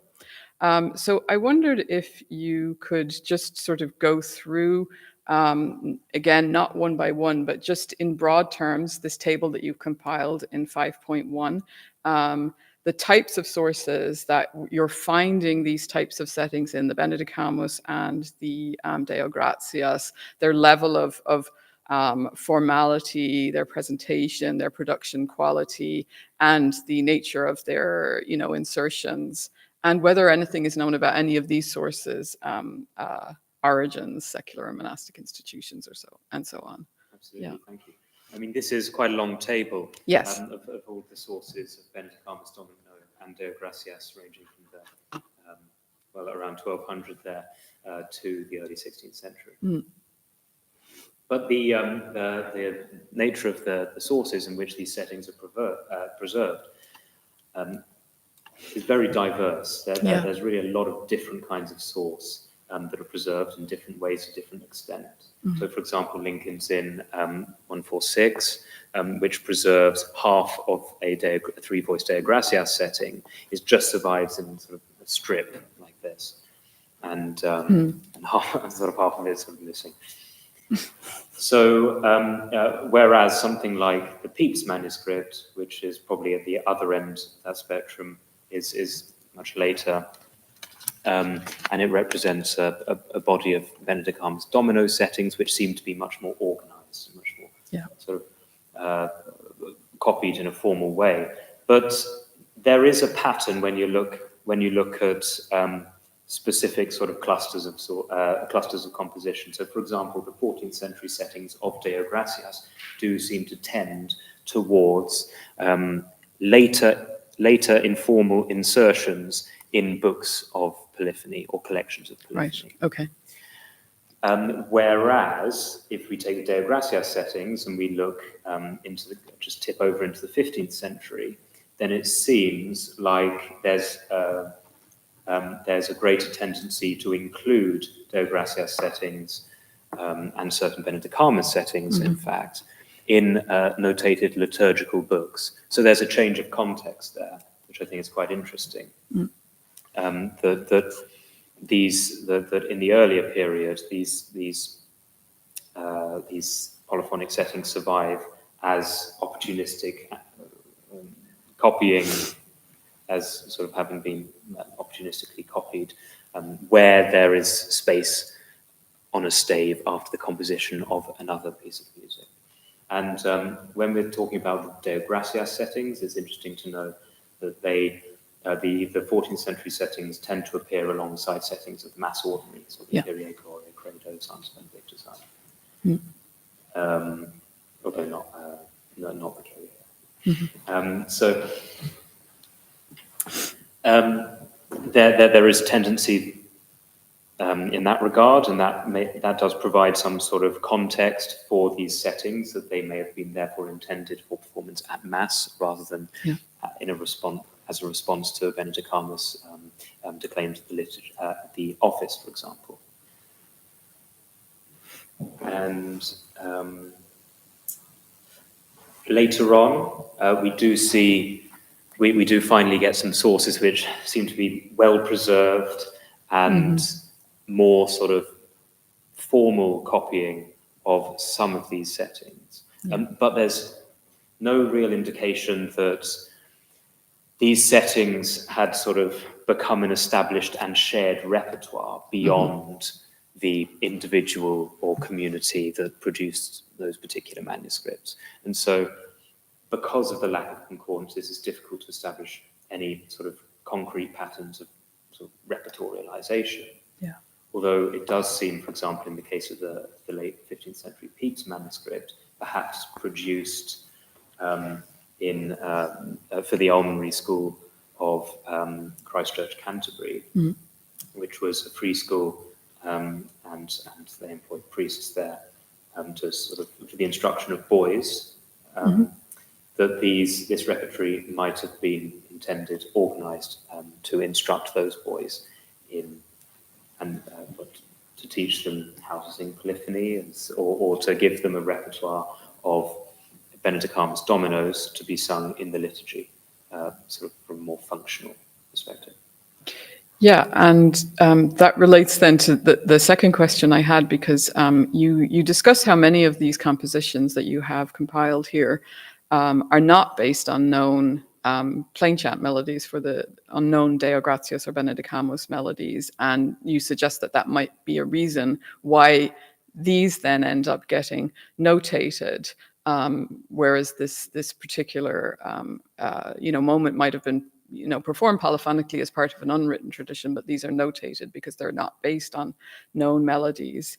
So if they're not based on pre-existing melodies, I wonder if you could give us a sense, and I know it's a broad chronological time range, but how are they composed? Like, what's their musical style, or how do you think they might have been improvised? What sort of techniques are you finding in these compositions? Well, I mean, in terms of musical style, it really differs when you're looking across different periods. In the Pepys manuscript, for example, the settings that are preserved there, some of them are paraphrase pieces on sort of very common Benedicamus melodies, philosophiae being the first among them. And that's quite clearly seen in these settings, but they're more sort of what we might call res facta pieces. They're more, it's less likely that those pieces, at least we think, have been sort of composed off the cuff, especially these complicated paraphrase pieces. Whereas many other settings are sort of more simpler, and as you say, many don't seem to have a known melody as the base.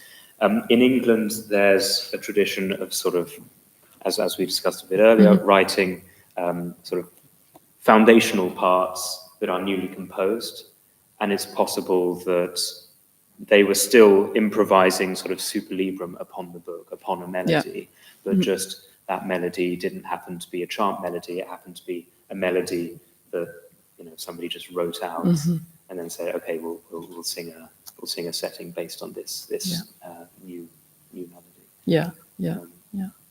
I mean, it's really difficult to say exactly how they sort of.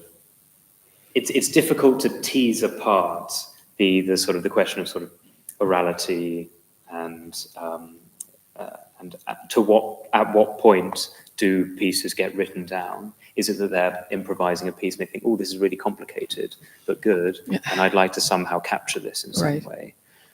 Or whether they actually represent something entirely different from improvised practice. But the point is we have the written sources, we don't have the unwritten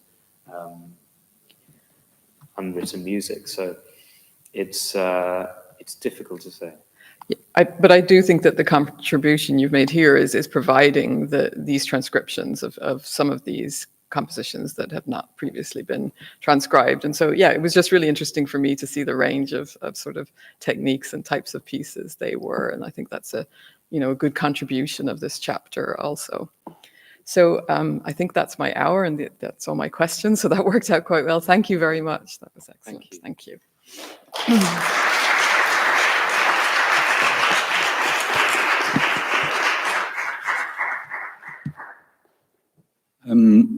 Thank you, to both of you. There is now a break about 20 minutes.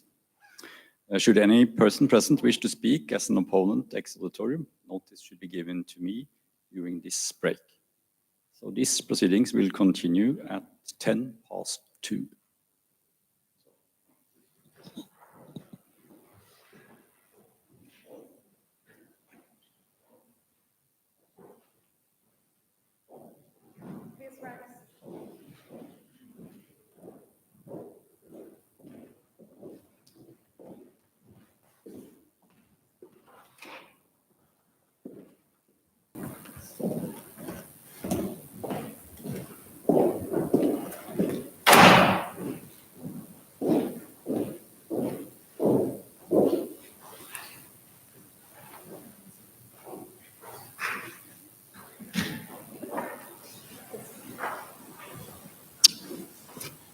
I then call upon the second opponent, Professor Jared Hart, to come forward.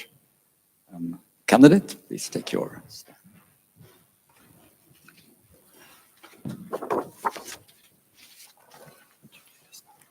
Please,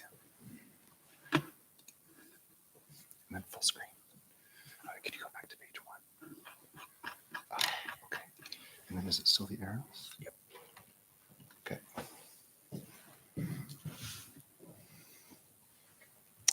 Okay, good afternoon. And first off, it's an honor to be here. Thank you to Catherine Bradley for the invitation. And thank you to Judith and Hans for the warm welcome. So first, James, congratulations on your splendid work. And I echo what Karen said in her initial remarks about the significance of your work and your findings. So to give you and everyone a little bit of sense of what I'd like to talk about today, I'm going to bring up topics and ideas that range from the most general to the most specific and nitpicky. I'm going to ask for some clarifications, and I'm going to ask you to speculate quite a bit beyond what you've already done in your excellent work. So first off, a very important point that you make towards the beginning of your dissertation is the need to distinguish between various terms that have been used in scholarship that are related but distinct. For instance, you discuss provenance and origin and the need to disentangle them. And you do the same for another very important and relevant pair of terms, production and transmission. All these terms have been employed in numerous studies over the decades, sometimes with very different, murky definitions. And indeed, sometimes they've been used very loosely. And indeed, production and transmission in particular come up a lot in your dissertation and even in the title. So just to step back, big picture, how do you define each of these terms? So, thank you so much. I'll start maybe with origin and provenance, or would you like me to go straight into production? Yep, production and transmission. Let's dive in, yeah. Okay.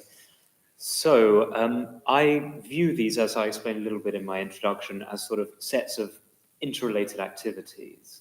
So by what I think about production as the specific musical practices of individuals, which include sort of composition and performance, and also the organization of singers from a kind of logistical point of view.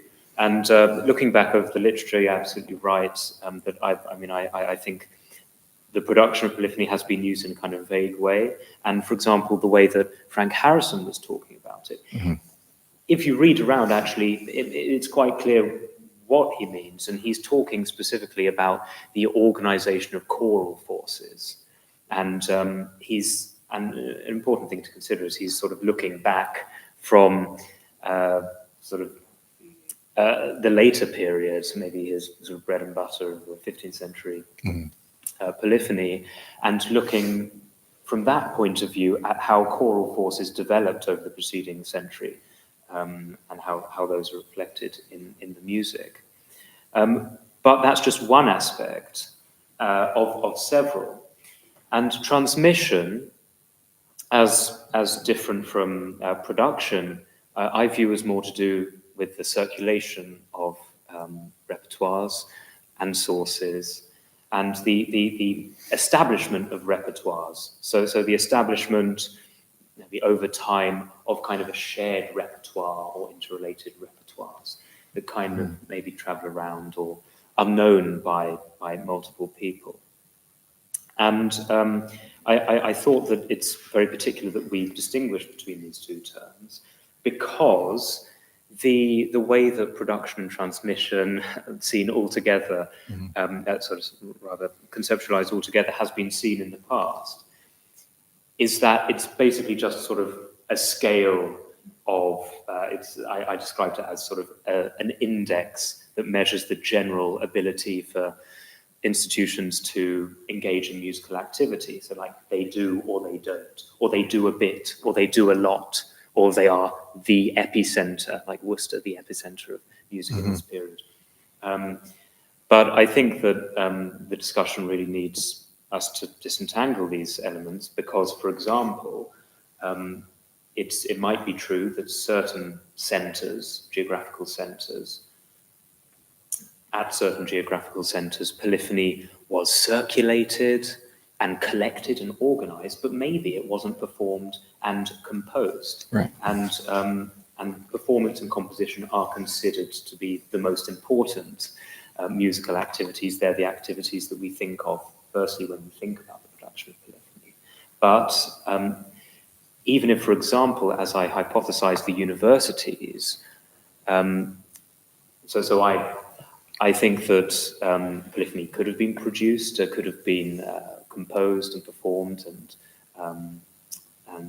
organized logistically in a university, but it's also possible that it was more a meeting point for people to share and organize repertories that they brought from different places.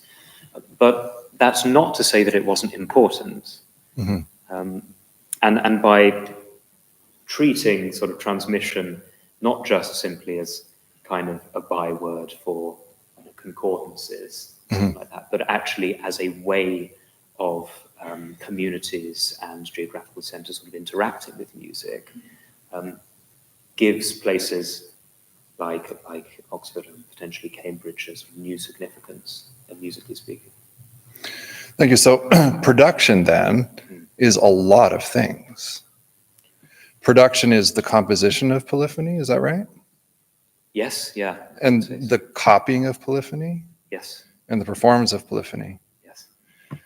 Okay, so that's what I wanted you to just be clear. Okay, so the term isn't very useful in some respects, in terms of wanting to be, sorry, that came off, bro. The term, right, because we want to be specific, because so many things, like you said, just because something, the provenance is there, then people assume is the origin, right? So in our need to be clear and our want to be clear here, I was wondering what specifically then the copying of keys says, in your, where is it? Right, these analyses from your abstract provide evidence for the cultivation of polyphony. Is that production, the cultivation? Yes. Yeah. 100 years before production, and challenge the received view that monasteries dominated the production.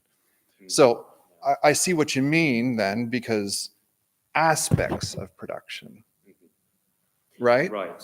Not the composition of polyphony, the copying of polyphony. Exactly. Yeah. So I was using these terms at that point. I absolutely take your point. I think you're absolutely right. Okay. And in this context, I think I was just using that to signal that. Also to say that polyphony was being sort of copied in this context, but maybe keeping the door open slightly as to Sure. we don't know whether pieces were composed, and we can't say whether or not. So maybe my choice of wording reflects that to some extent also. But I completely take your point. I think it's always important to be as specific as possible. Yeah. Cool. All right. Thank you. Okay. So much like Professor Desmond did, so I'm going to focus a lot of time on the Keys manuscript today. And so I'm going to focus mostly on the musical appendix. And today, if we're lucky enough to look at the manuscript, we open up to the back. And so as modern readers, we look at it and we leaf through it, right, from beginning to end. That's what we're trained to do. So I'm wondering if we could just do that together, just the musical appendix, leaf through from beginning to end. I'll hit the button. And then I think it'll give us a nice background for everyone. And it's so easy to get lost in the weeds, right? Especially when we're diving into these things and we're focusing on this folio, on this little tidbit here, that tidbit there. But really, as you convincingly argued, it's his personal collection that he compiled, and it happens to survive in this order. But I think it occurred to me a few days ago, wait, I'm just going to leaf through it, and it gives a nice bigger picture of what's in the musical appendix. So can we just do that quickly, and just nothing in detail? I'll ask more specific questions, but just, again, Karen was, talking about the first choir and the last choir, and we'll do that here, but let's just do that if that's cool. Absolutely. Okay. So this is the first recto page of the rear booklet in Keys. Here's that diagram which we saw earlier on Professor Desmond's slides, but also appears in the front gathering. It's not related to music, it turns out. Rather, the alphabetical sequences that appear at the top of the page, and then the diagram itself relates to computus, which is a sort of scholarly. I was going to ask you about this later, but since you're there, so this is new to me, and so A, B, C, D, E, F, G is just a coincidence. Unfortunately, so yes. Okay. Yeah. Okay. And, So since your dissertation, you've learned. Well, since my dissertation, Peter Lefferts actually got in touch to say he found that he was reading something and he just saw these letters presented in this way, and it suddenly clicked. Yeah. And what does it tell us? Does it advance your argument in any way? I think it just it sort of adds strength to my argument, because computus was something that was taught in the universities. Okay. It was part of the arts faculty curriculum. Everybody had to do it in order to accept as a master, and so that's more concrete evidence that material in the front-added booklet, and the rear-added booklet is connected to the sort of the main body of academic texts, which include a calendar derived from a Toledan table, for example, dated to the 1280s. So that, and that's another example of computus, the same sort of program. So I think it just sort of strengthens the connection between the academic contents and the musical content. Okay, great thing. And sorry for interrupting your summary. All right, so then we turn. Yeah, okay, so this is an upside down motet. Yes. And the reasons for that, maybe should we? Yeah, let's keep trucking. So it's a motet. Yeah, it's a motet. On whom? And it was for some reason copied upside down. About the subject of the motet is? So it's the Virgin Mary. Okay, all right. And then we have Princeps Apostolorum, which is for Peter. And then there's a decided difference in the look of this left and right hand page, but that marks a structural important moment, exactly. right? So that the first 4 pages that we've seen, the first 2 leaves, are a bifolium, sort of self-standing bifolium. And so maybe it's worth saying that the way that the rear booklet is collated is one standalone bifolium is folded, and then 2 quires. That's 2 gatherings of 8 leaves each, except actually for the second one, which has 7, not 8 leaves, because presumably one page was cut away at the very end of the book. Cool. And then on the right is something new too. Yeah, so here we have monophony. These are melodies for the responsory doxology in the office. So Gloria, Patria, Filio, et Spiritui Sanctum. And there's one for each of the modes, so 1 through 8. And this is interesting. These are actually very, very common, and in theory texts. There's, as we know, sort of music theory very rarely talks about, actually the stuff that we want to hear about. Talks about, the polyphony and types of polyphony like that. And much of it is often about, getting across these basic ideas and these basic melodies and describing aspects of mode, for example. And this is included in many, many music theory texts that were intended for the instruction of young people in music. And this is, teaching them how to basically sing the common, the 8 modes for the minor doxology within the responsory in the office in a liturgical setting. Yeah. So it's very specific, but it's also something that everybody needed to know. Yeah. And this has led me to speculate that John Rudham did have instruction in some capacity for the of boys for music. So already flipping through the reader the variety is unbelievable. Yeah. Absolutely. Yeah. Okay. And then we have. So this is Virgo Maria Patrum Parent, which is another motet. It's been defined in different ways as a trope chant setting, but maybe we don't need to go into. And what's at the bottom left? So here is a grammatical text, Ficus Castania Nux, So this is drawn from one of the two most important grammatical textbooks that we use for the instruction of Latin grammar in medieval schools. It's from Everard of Bethune's Graechismus, and what this isn't actually a complete excerpt from a single part of the Graechismus. It's a few lines drawn from one part of the Graechismus about fruit and nuts and trees. It says ficus, fig, castania, chestnut, nux, nut, and these describe translation. The other lines are drawn from a different part of the Graechismus, describing a different element of Latin grammar. But what's interesting is that Rudham has basically taken all the stuff pertaining to nuts and put them together, right? Yeah. So he's that's not really the point of the text. The point of the text was to elucidate these two very specific points about Latin grammar, but he's just taken the nut stuff and put it together. Interesting fellow, yeah. Yeah, okay, and then... Okay. Yeah.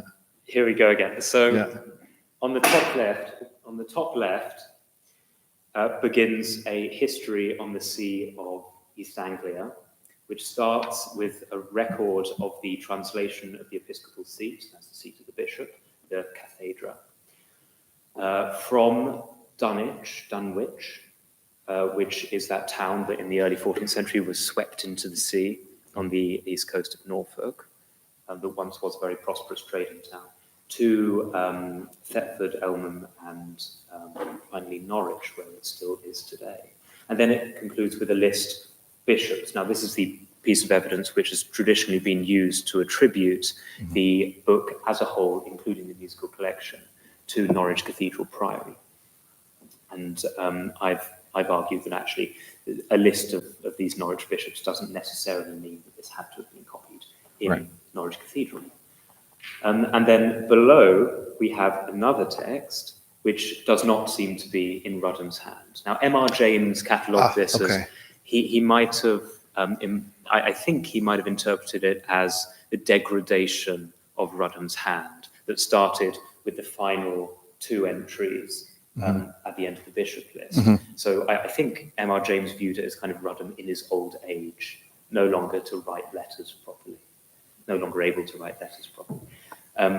I don't know, I think it's probably another person, and given the context, and given actually the content of this text at the bottom, which again are drawn from grammatical treatises, that they are a further indication of Rudham's pedagogical activities, and in particular, I've raised the possibility that this text at the bottom was copied by one of his students as an exercise. Okay, great. And then the blank, of course. So maybe you'd like me to go through it a bit quicker? Yeah, just, yeah. Yeah, okay. So these are sermon notes. Yeah. So they're not complete sermons, more sermon notes. Here's another motet. Yeah. And then are we still in the first choir? Yes, we are. We are. Yes. Yeah.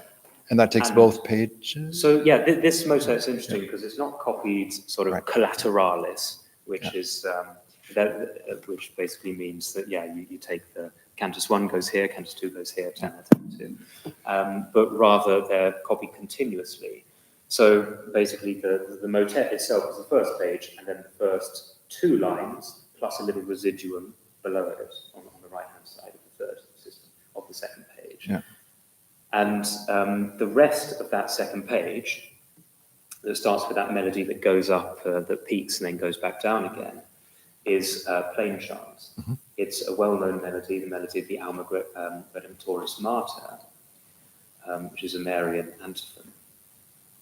But what Rudham's done is retexted this to a text that starts Alme Gregis Custos Regis Summi Nicolai. So he's retexted it with a text in honor of Saint Nicholas. Yeah. So whether this was, an activity just that he did himself, whether there was some sort of instructional purpose behind it, we don't know. And at the bottom, he copies some of the lines twice, and actually those lines have little differences in between them. And what he seems to be doing is working out the best versification of the text and then lining it up against the melody to see like what Latin formulation works best. And as you point out, it's fascinating that we have almost, well, not live, but this very obvious working out of contrafact text in front of our eyes here. And yeah, again, we could go into any of these things for an hour, but let's keep trucking. All right, then. So here's another motet on the left, on both pages actually, Suspiria Verentes. Yeah. Thomas Gemma. Yeah, and we'll come back to that one for sure. And then, one more motet, yeah. And then we have start with the... And then we have, the start of the second choir, if you like. Yeah. This, and which starts with a bunch of cantilenas. Yeah. Cantilena with some added text at the bottom of the right. And that's a motet. Yeah. Okay, and more cantilenas. Two-voice cantilena there. Yeah, and then another motet here, Patre Pacis Lucide, which we also heard this morning. Yeah. And you can see there's a squiggle, and that basically separates the Cantus 1 voice from Cantus 2 voice. Mm-hmm. More texts that are drawn from various sources, some with sort of grammatical meaning, but others seem to be sort of cautionary, admonitionary. The sort of thing which would have been taught to sort of in a medieval classroom. And then we're back to cantilenas again. Cantilenas. Then we have some more text, which is sort of very dense and highly abbreviated text. Yeah. More text, some of these sort of scientific. There's one that talks about the four humours, Galen's four humours, for example. Yeah. And here we have the final musical item in this appendix, which is Gemma Nitens, which occurs in other sources as a three-voice motet. But here it's sort of this sort of copied like, in a sort of cramped way for two voices, and he seems to have reworked this. Yeah. And then we have text, and this is the inception speech. The inception speech, Right onto the artifact. Great, thank you. Right, so just again, it's the bifolio and then the two choirs as it survives in the current state. And just looking back, the variety of it, and you said it was copied probably 1310 to 1325, is that so? Or over a 15-year period. And then the gradual, like you've very successfully, I think, argued it's an ad hoc personal collection. And just that brief summary, I think, really shows that. So since that, it's very convincing what you said about it being that personal collection. And for example, based on some of the educational items provided, you've built a profile on Rudham as an educator, for example. So I'm wondering that if you could speculate a little bit about some of the polyphonic musical items in either any of the musical appendix. And again, I'm just curious what you think. Is perhaps, were any of them included for some sort of intended reason? Or perhaps included because a composition might have been meaningful to Rudham? So put another way, like beyond the fact that he had an exemplar available to him, right? Are there any other possibilities you can think of that it was included? Like if I was going to put together a personal collection, it might be something that was meaningful to me because, spirituality, something going on in the world, or where I live, something like that. Have you thought about any, because since it is his personal collection, any of the Polyphony? I'd say that, the reason why he included certain compositions doesn't necessarily need to be the same for different compositions. Exactly. So, for example, I'm thinking of the second choir, which starts with that group of cantilenas, for example, and other pieces. And it's possible that he just sort of had access to a group of cantilenas, and he included it just because he could.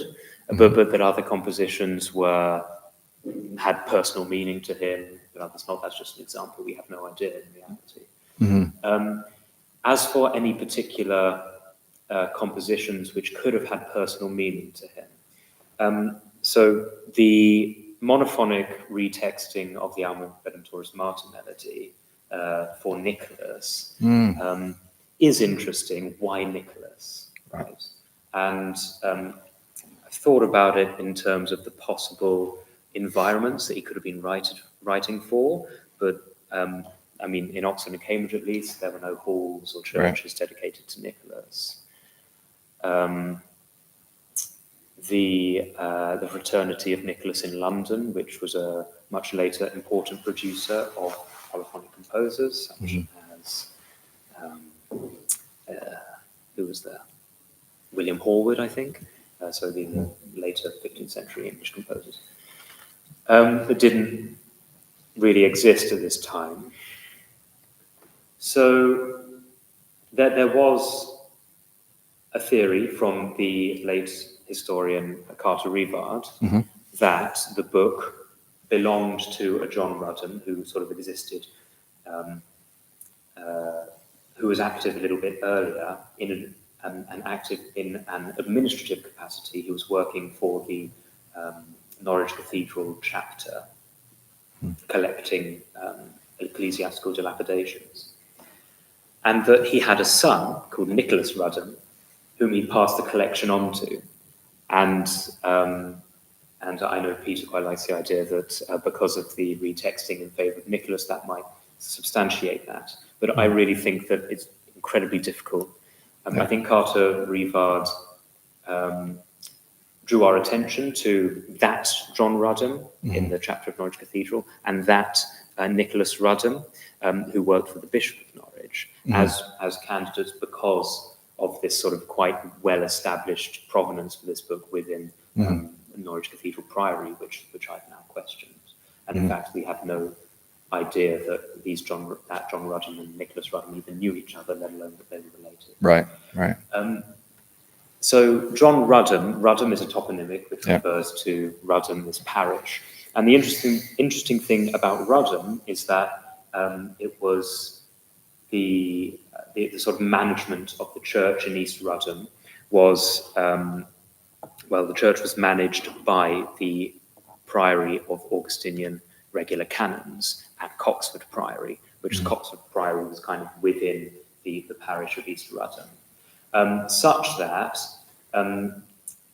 Coxford was sometimes an alias for Rudham as a name. So I actually expanded my search to sort of try and look for John Rudhams as well.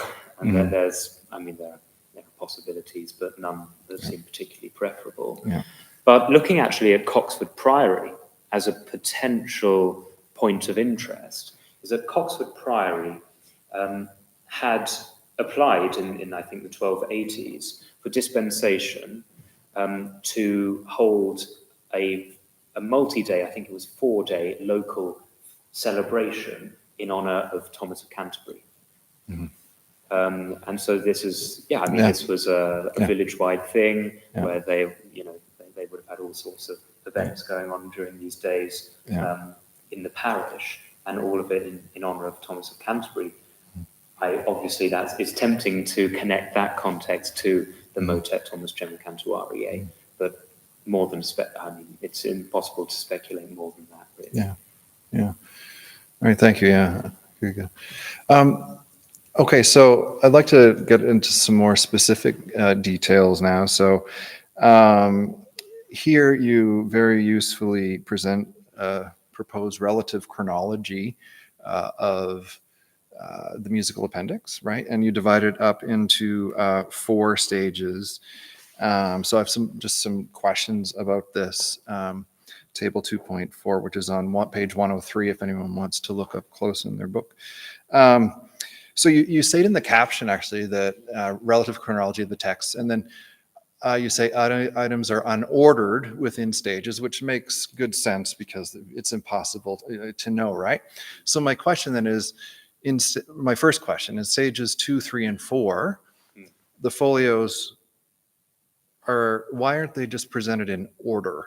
If you say they're unordered, so you're not claiming anything, so why is Suspiria first, for example, 253, then 247, then 255? What does that mean to the reader? I take your point, I think. Oh, so no, okay. Okay. Yeah. It doesn't have any relevance. Okay. Okay. It has no signification. It's just, Remember, I am one of those music theorists you talked about I earlier, mean, right? as So we said before- no, but it's an important point. Yeah, That it could yeah. give the false impression that Yeah. there's some sort of meaning behind this ordering, but there isn't. okay, good. So then, this is one of my favorite diagrams in your dissertation, because anything visual that can help us with this is very, very helpful. So here is just for the first choir, right? Your proposed stages, 1, 2, 3, 4. And so, for example, where you talk about the Thomas motet, right? That was the first thing to be copied, right? On 254 VR. And so that was there at the start, right? And then we can see how things are gradually added. So what do the dark boxes mean? So the dark boxes are the added. The dark boxes are additional musical texts that were added after the sort of in the space left by the around the other pre-existing. Okay. Yeah, so it's just it's a poor way of explaining it, but it's just to show the layering of okay. the musical items. So, for example, on folio 252 verso, that there was a piece that was copied. I don't know whether that's Tucci and Primas. Yeah. And then after that, at a later stage, just on that verso, so not on the entire opening, but just on that verso, he came along and added the contrafact for Alma Redding Taurus Martin. Okay, yeah, and we're going to look at that one specifically. And so then if we look at the very first folio, 248, the recto, Right. there's a vertical line separating stages 3 and 4. But then, for example, if we look at 252 verso, there's not a vertical line, saying it was stage 3 and 4. So then the vertical lines mean something was added on the recto in stage 3, something was added on something else in stage 4? Oh, right. So no, see what I mean? guess the blocks, basically, I intended these blocks to show the accumulation. Yeah. So this is. Oh, I see. Yeah, no, that's a mistake. Sorry. No, but again, it's an important point because it does give a misleading. Yes. Okay, good. So then my next few questions don't matter, because I was very confused how these could be separate. And I think you might have some things backwards in the table. So when and I want to emphasize when, not if, but when that you publish this, right? Just check all these fine details, because it's very important work. Yeah. So yeah, good. All right, so let's skip these things here. Okay, so I want to talk about 250 for a minute, the recto. So when something's blank, instead of skipping it, I like to think, why is it blank? So earlier when you were speaking with Karen, you brought it up a little bit and said he'd like to keep these open.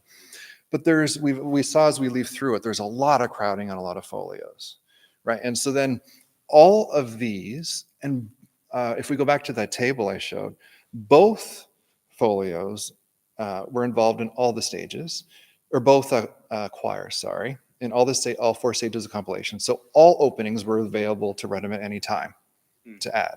So you saw this, you obviously worked at this in person, right? Is it possible anything was on this page and it's now palimpsest, or no? It's legit blank. Yeah, I really did look for any sign. Okay. That it was palimpsestic. Yeah. And so, for example, I looked at these spots of sort of lighter colouring here. Yeah. And then I compared that with here, and I compared that against other folios.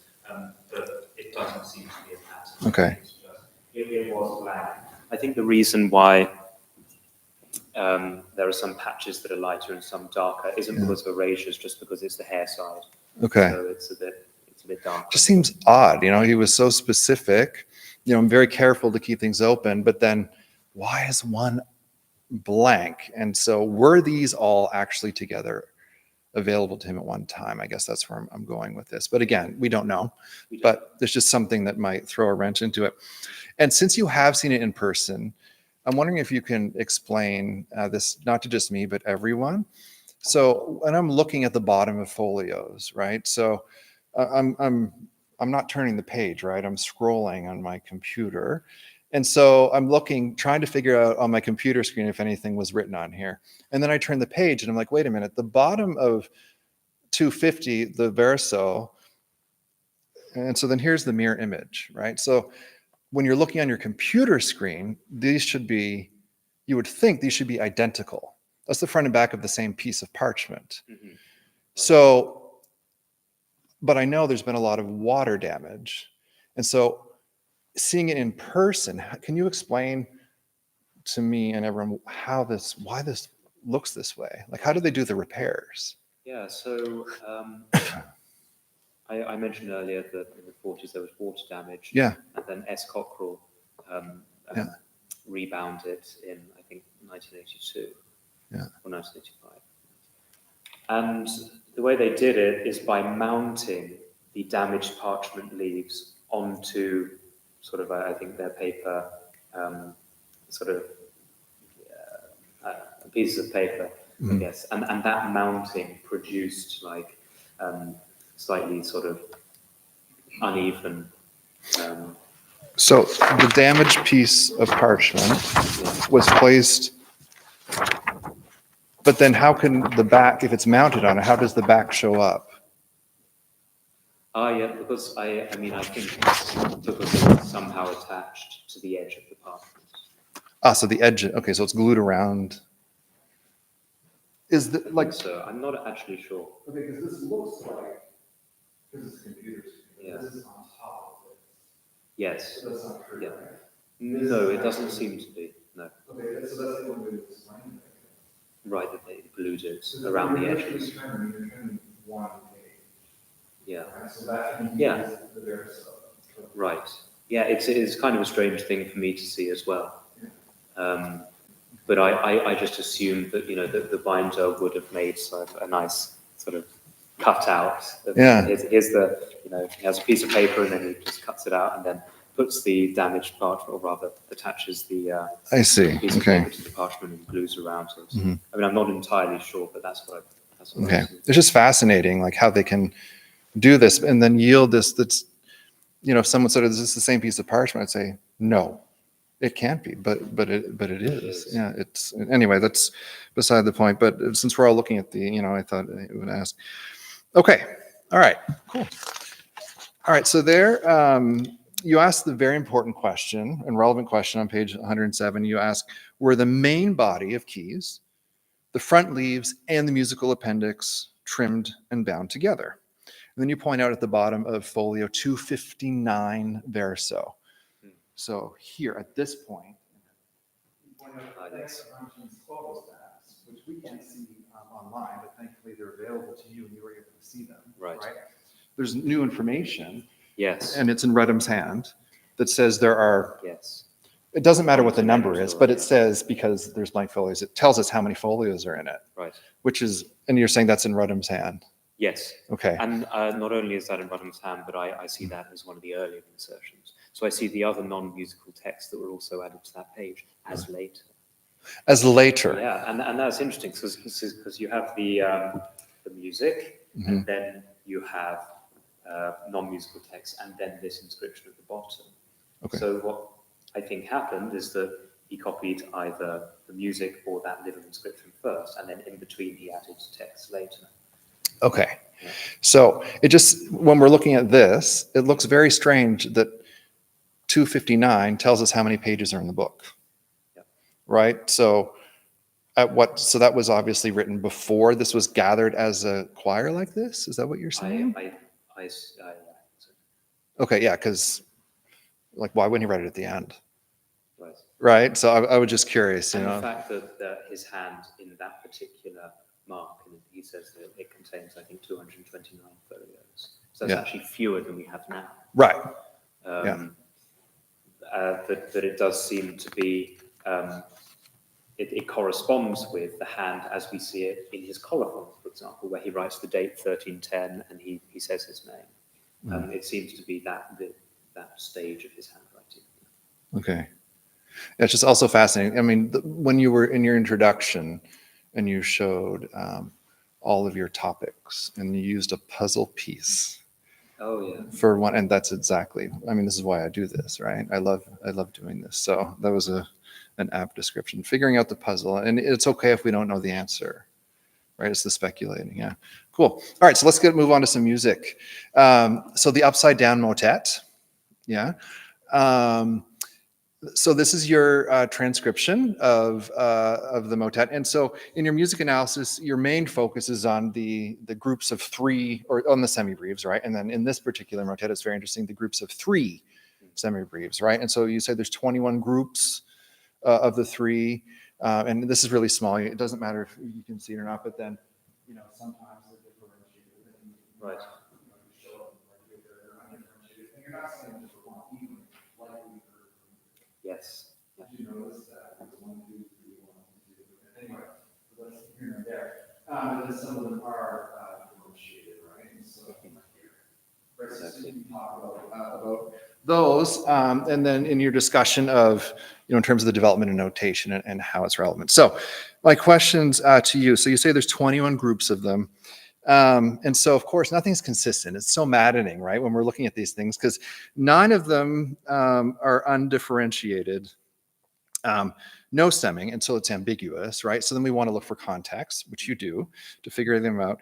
And 10 of the groups are downstemmed on the first semibreve, and 2 on the third semibreve. So just, it's not quite half and half, but close enough, 9 and 12. So, like, for example, here, even though they are, where is it? Oh, yeah. Right here, right? Even though it's unstepped, you make the logical conclusion which you want to, right? So that's what we're talking about. Yeah, right. Because you look at sort of 6, 3. no. Here we go. Sorry, I didn't flick long enough. Here we go. So here you make even though they're different to 3, you say, okay, well, it should be 1. It should be 2 on 1. Because I guess that be flat, right? We don't want heating like that. Right. So you say, so then you look at aspects kind of 1, 2 to try to figure things out, right? So that makes a good sense for sure. And then you say, though, that the first instance is ambiguous in the motet, and so you'd opt for 2 to 1 to 1. Here it is, right here. So, right, but then if you look at the tenor structure, these are corresponding moments. The second instance is right. These are identical. Yep. So that would be a criteria to.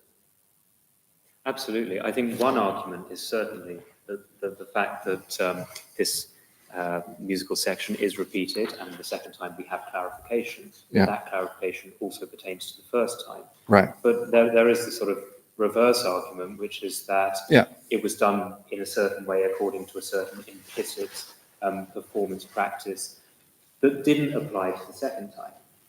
So that maybe they did it in a particular way the first time, maybe they did it 2-1-1 the first time, but and then tried to do it like that, but then for the second time, as you would, because it's the same music, so you would probably naturally perform it in the same way. But for some reason, they chose to change it. So that's the kind of converse argument, that they clarify it in order to establish some kind of difference. Right, and here there's no preference, right? It's a 5th or a 6th, so whatever, right? It's all good.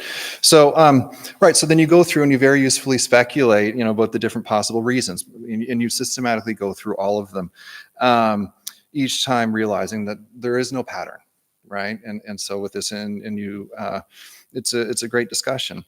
And so one possibility you bring up is that the semi-brief groupings might be related to declamation. Right, but then you conclude that no, the rhythmic interpretation of the semi-groups do not correspond with aspects of versifications in a meaningful way. And so I absolutely agree. However, so another way of thinking about the semi-briefs and the groups of 3 specifically is to relate them to specifically the tenor and the tenor structure. So here, just excuse my handwriting. So here's my handwriting, all right? So here's the tenor of the motet, And so we can see, because I drew it so that I aligned everything, you can make points of comparison very easily. So each tenor statement is divided into two halves that are almost identical, right? 8 plus 1, 8 plus 1, little difference at the end, and then it happens 3 times, right? So that just clearly shows, and I reduced the note values by a lot, right? Compared to what you did, but it's just easy to understand the structure of the motet. And there's the underlying structure. So then if we add the groups of 3s to them, here they are. So they happen at matching spots at each of the moments. So it corresponds, interestingly, not just to the tenor structure, but it can help us decide things as well. And it adds, I guess, rhythmic activity as we go. It just happened a pair of instances in the first statement, a bunch in the second statement, and then a bunch more in the third statement, just to be very vulgar about it. So it's just something that when you're doing these things, and your examples were so beautifully notated, but this is a minor thing, but when you notate things in whatever software program you're using, it uses default spacing, right? But if you just align things, and you're like, oh, look what I can see. Yeah. You know what I mean? So again, I'm pointing all this out because what you're doing is very important and it needs to appear in print. So just suggestion, just to keep in mind. Yeah. So what to make of this? It's just interesting how it is tied 100% specifically to the tenor, right? The groups of 3. So it's an interesting thing. You don't necessarily need to comment on it, but it's just something to think about as you work. Yeah. Okay. All right. So I want to turn to Thomas and the error. Yeah. Okay. So the quote unquote error, not your error, the error, right? And so I can just say the error. So here's the first few pages of your example, which shows us where the error is, and then it only goes up as far as where things are corrected. So that's the context here. So can you just briefly explain for all of us just what happened, and then we can talk about specifics. Right. So in the copy in keys, there's a section, a sort of a module unit, if you like, which is enclosed in parentheses and rubricated bis. Bis meaning twice, and that kind of implies that when you get to that point, you have to sing whatever in the brackets twice. And this is strange, and it produces a lot of inauspicious moments of counterpoint. Yeah.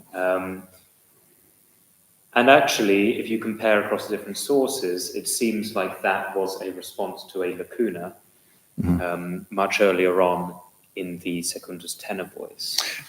Lacuna where? In keys or in the exemplar? In keys. In keys. I believe so. Okay, sorry, keep going. My hypothesis is that Rudham, as he was writing this out, at some point sort of skipped over a section, and I think it's quite understandable because a lot of material does repeat in these tenor voices. So it's something that easily could have happened as he was copying from an exemplar. He have just sort of skipped a bit by mistake. And then he writes the whole thing out. Maybe he tries it out with some friends, tries to perform it, and realizes that not all of the voices end at the same point. That one of the voice ends 4 longs in advance of the others, and that's obviously a problem. So what I think is that he then went back and kind of tried to work the structure of the motet out to try and identify the place of the lacuna, and that accounts for some of the fragmentary texting that you have in the tenor voices here. I don't think he was ultimately successful in identifying the correct sort of place of the lacuna. So instead, I think what he did the next best thing was to find a module. I mean, the piece is so highly modular that and we heard some of it. Yeah, that actually worked to his advantage, that he could, and because it's quite tonally unified, another thing we talked about, that basically he could just choose one of the modules that occurs later in the piece and repeat it. And what results is a musical text, which is still very much performable, maybe not contrapuntally ideal in certain places. There are lots of strange moments might happen. But it still is performable with this. So I view this is Bismarcking as an imperfect but pragmatic solution to a difficult music textual problem. So interesting. We don't have actually, time is going far too quickly, but we can talk about performable and performance and whatnot, but I'm going to push you a little bit with the performable here. So here we go. So here's where the mistake happens, right? And so what happened then is, as you just explained, this is your edition fixes the problem, right? Yours is here. So then this is definitely a problem, this is that makes sense, right? But if we were to sing it following keys, everything with more bars earlier, starting right there. So here, when you say they get to the end, they realize, oh wait, I'm done where you are. But I think it would happen way earlier, right at the beginning. So here we're only at 16. Yeah. And when they come with the F, Compass 2 is going to say, whoa, stop, you're singing a 9/50. Something's not right. Like right from the get-go. Right here we have another 9 singing B. But, and I'm so glad this complete flute case at the beginning, you play that lovely recording, and we all reacted to it, right? Because it's such a great tune. And this is one of the most special moments of the piece. And it's special because it happens 7 times, right? Where you get just Compass 2, singing not low, then you get just Compass 1, and of course it's just keywords in the song, right? Where the tenor 1 comes into this. So you have modified, right, and it rhymes. It's like, it happens 7 times. And the singers know that. But by being shifted over, you have a tenor singing against it. Yeah, and so, again, this is the points, the broader points you're making, important, but when people are reading this in the future, you don't want them to watch something like that. Right. Yeah, I also think it's possible that he made this sort of imperfect solution by adding the Bismarck, but then it still proved to be sort of ungainly, contrapuntally, and so he went back and he tried again. And actually, one of the interesting things about the fragmentary tenor texting is that it seems to have happened in more than one stage. There's a clear sort of different ink colors for different parts of that text. Because they're trying to figure out what's going on here. What's going on, yeah. So he could have made that solution and then it still didn't work. Yeah. And so he tried to go back and then maybe eventually just gave up.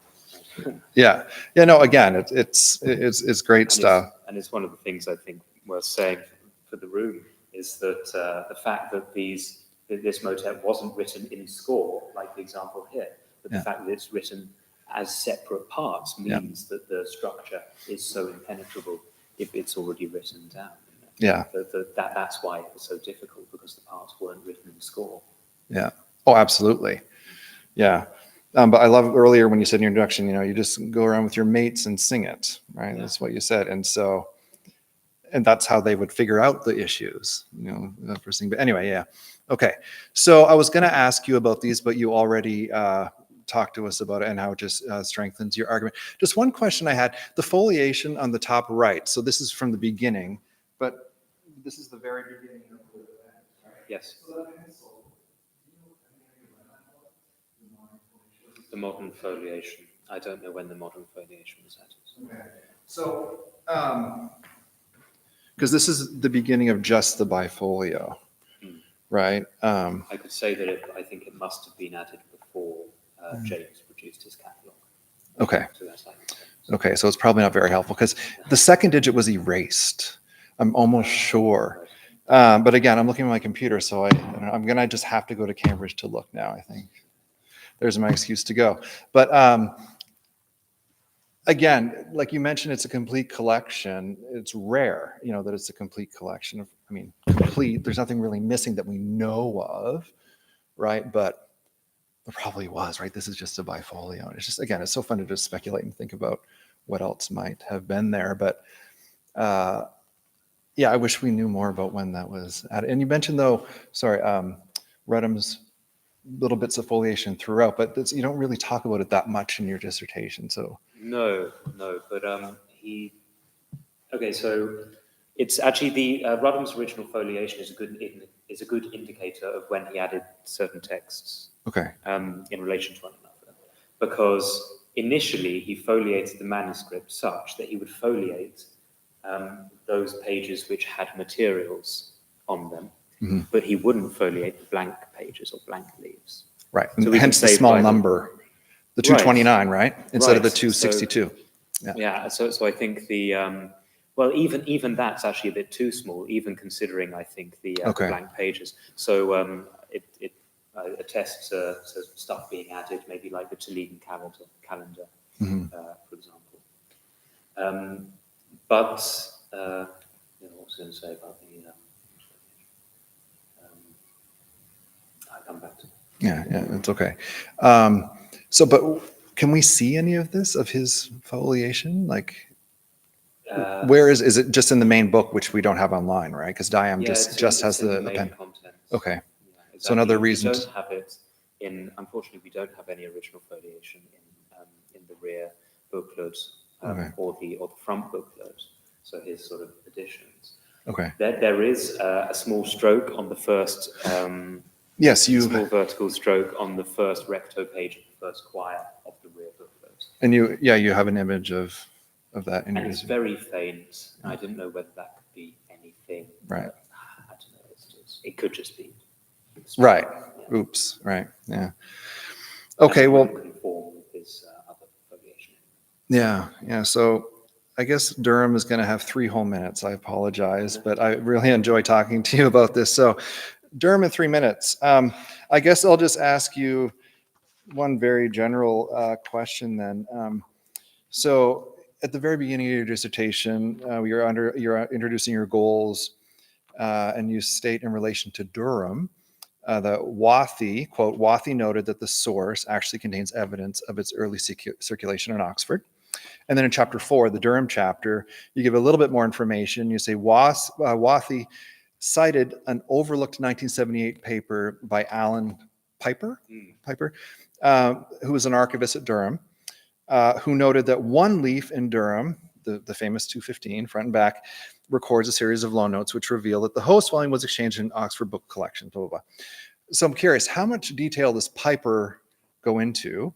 And what are his arguments in that, not his other relations, but that? And then, so can you just clarify for us to what extent your work builds on that of Piper and Wathy? Well, all the Piper does is just signal in a little footnote. Well, that's it. There's that's it. That he says that there's a book of loan notes that demonstrates circulation in Oxford. What Wathy does is say he says that this chapter by Piper has been overlooked, but actually it provides evidence for part of the manuscript circulating in Oxford, and therefore might provide evidence for. And that's all he says. Music, and that's basically all he says, because he's reviewing.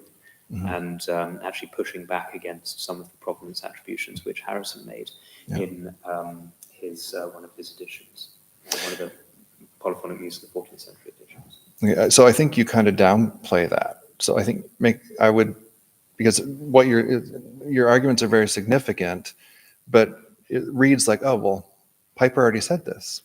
Oh right. What's new, right? And so of course I was hunting, and then you have to order it from wherever to get to the library. It's going to take 3 months to arrive. So I'm like, I'm just going to ask James. I'm not going to look, right? I'll just ask you in person. Yeah. So that's it. So they're just like, here's a nugget, take it and run and write a dissertation. Well, right. Yeah, exactly. Yeah. I mean, it's very limited there. I mean, I think Andrew Wathy made it relevant to the discussion of music. But then it was ignored. But then it was ignored by everybody. Nick Sandon, in his Mary Monk's meditation article, says there's no evidence whatsoever that the music leaves in Durham were produced in Durham Cathedral Priory. Maybe he'd read Wathy's review, but he took quite a forceful perhaps. I mean, I wouldn't say there's no evidence. Right. There is evidence, clearly. Yeah. So he took quite a forceful view of that. Interestingly, Harrison didn't seem, at least not that I've seen, didn't seem to respond to Wathy, but he did respond to Nick Sandon. Yeah. Mainly because, I think probably because Nick Sandon said that in the main text of his article, whereas Wathy actually did mention it in the main text of his review, but it was still a review. Maybe that's why. But even Harrison, he replied to it at length, citing sort of conversations that he'd had with another librarian. Yeah. I can't remember his name, Prof. Dodson, of maybe Oxford, I think. And he replied to Nick Santon there in a footnote, and that is it, basically. I think that's 1990 that chapter was published, and it was published posthumously. So Harrison had died by that point. Yeah. And then basically all of the literature since has completely overlooked this passage. Yeah. But also understandably, because it's just been like a pamphlet war in footnotes. Yeah. It's really never been sort of openly discussed and made the subject of a sustained study. Yeah. Great. Well, thank you, James. It's been a pleasure. Thank you so much. Thank you.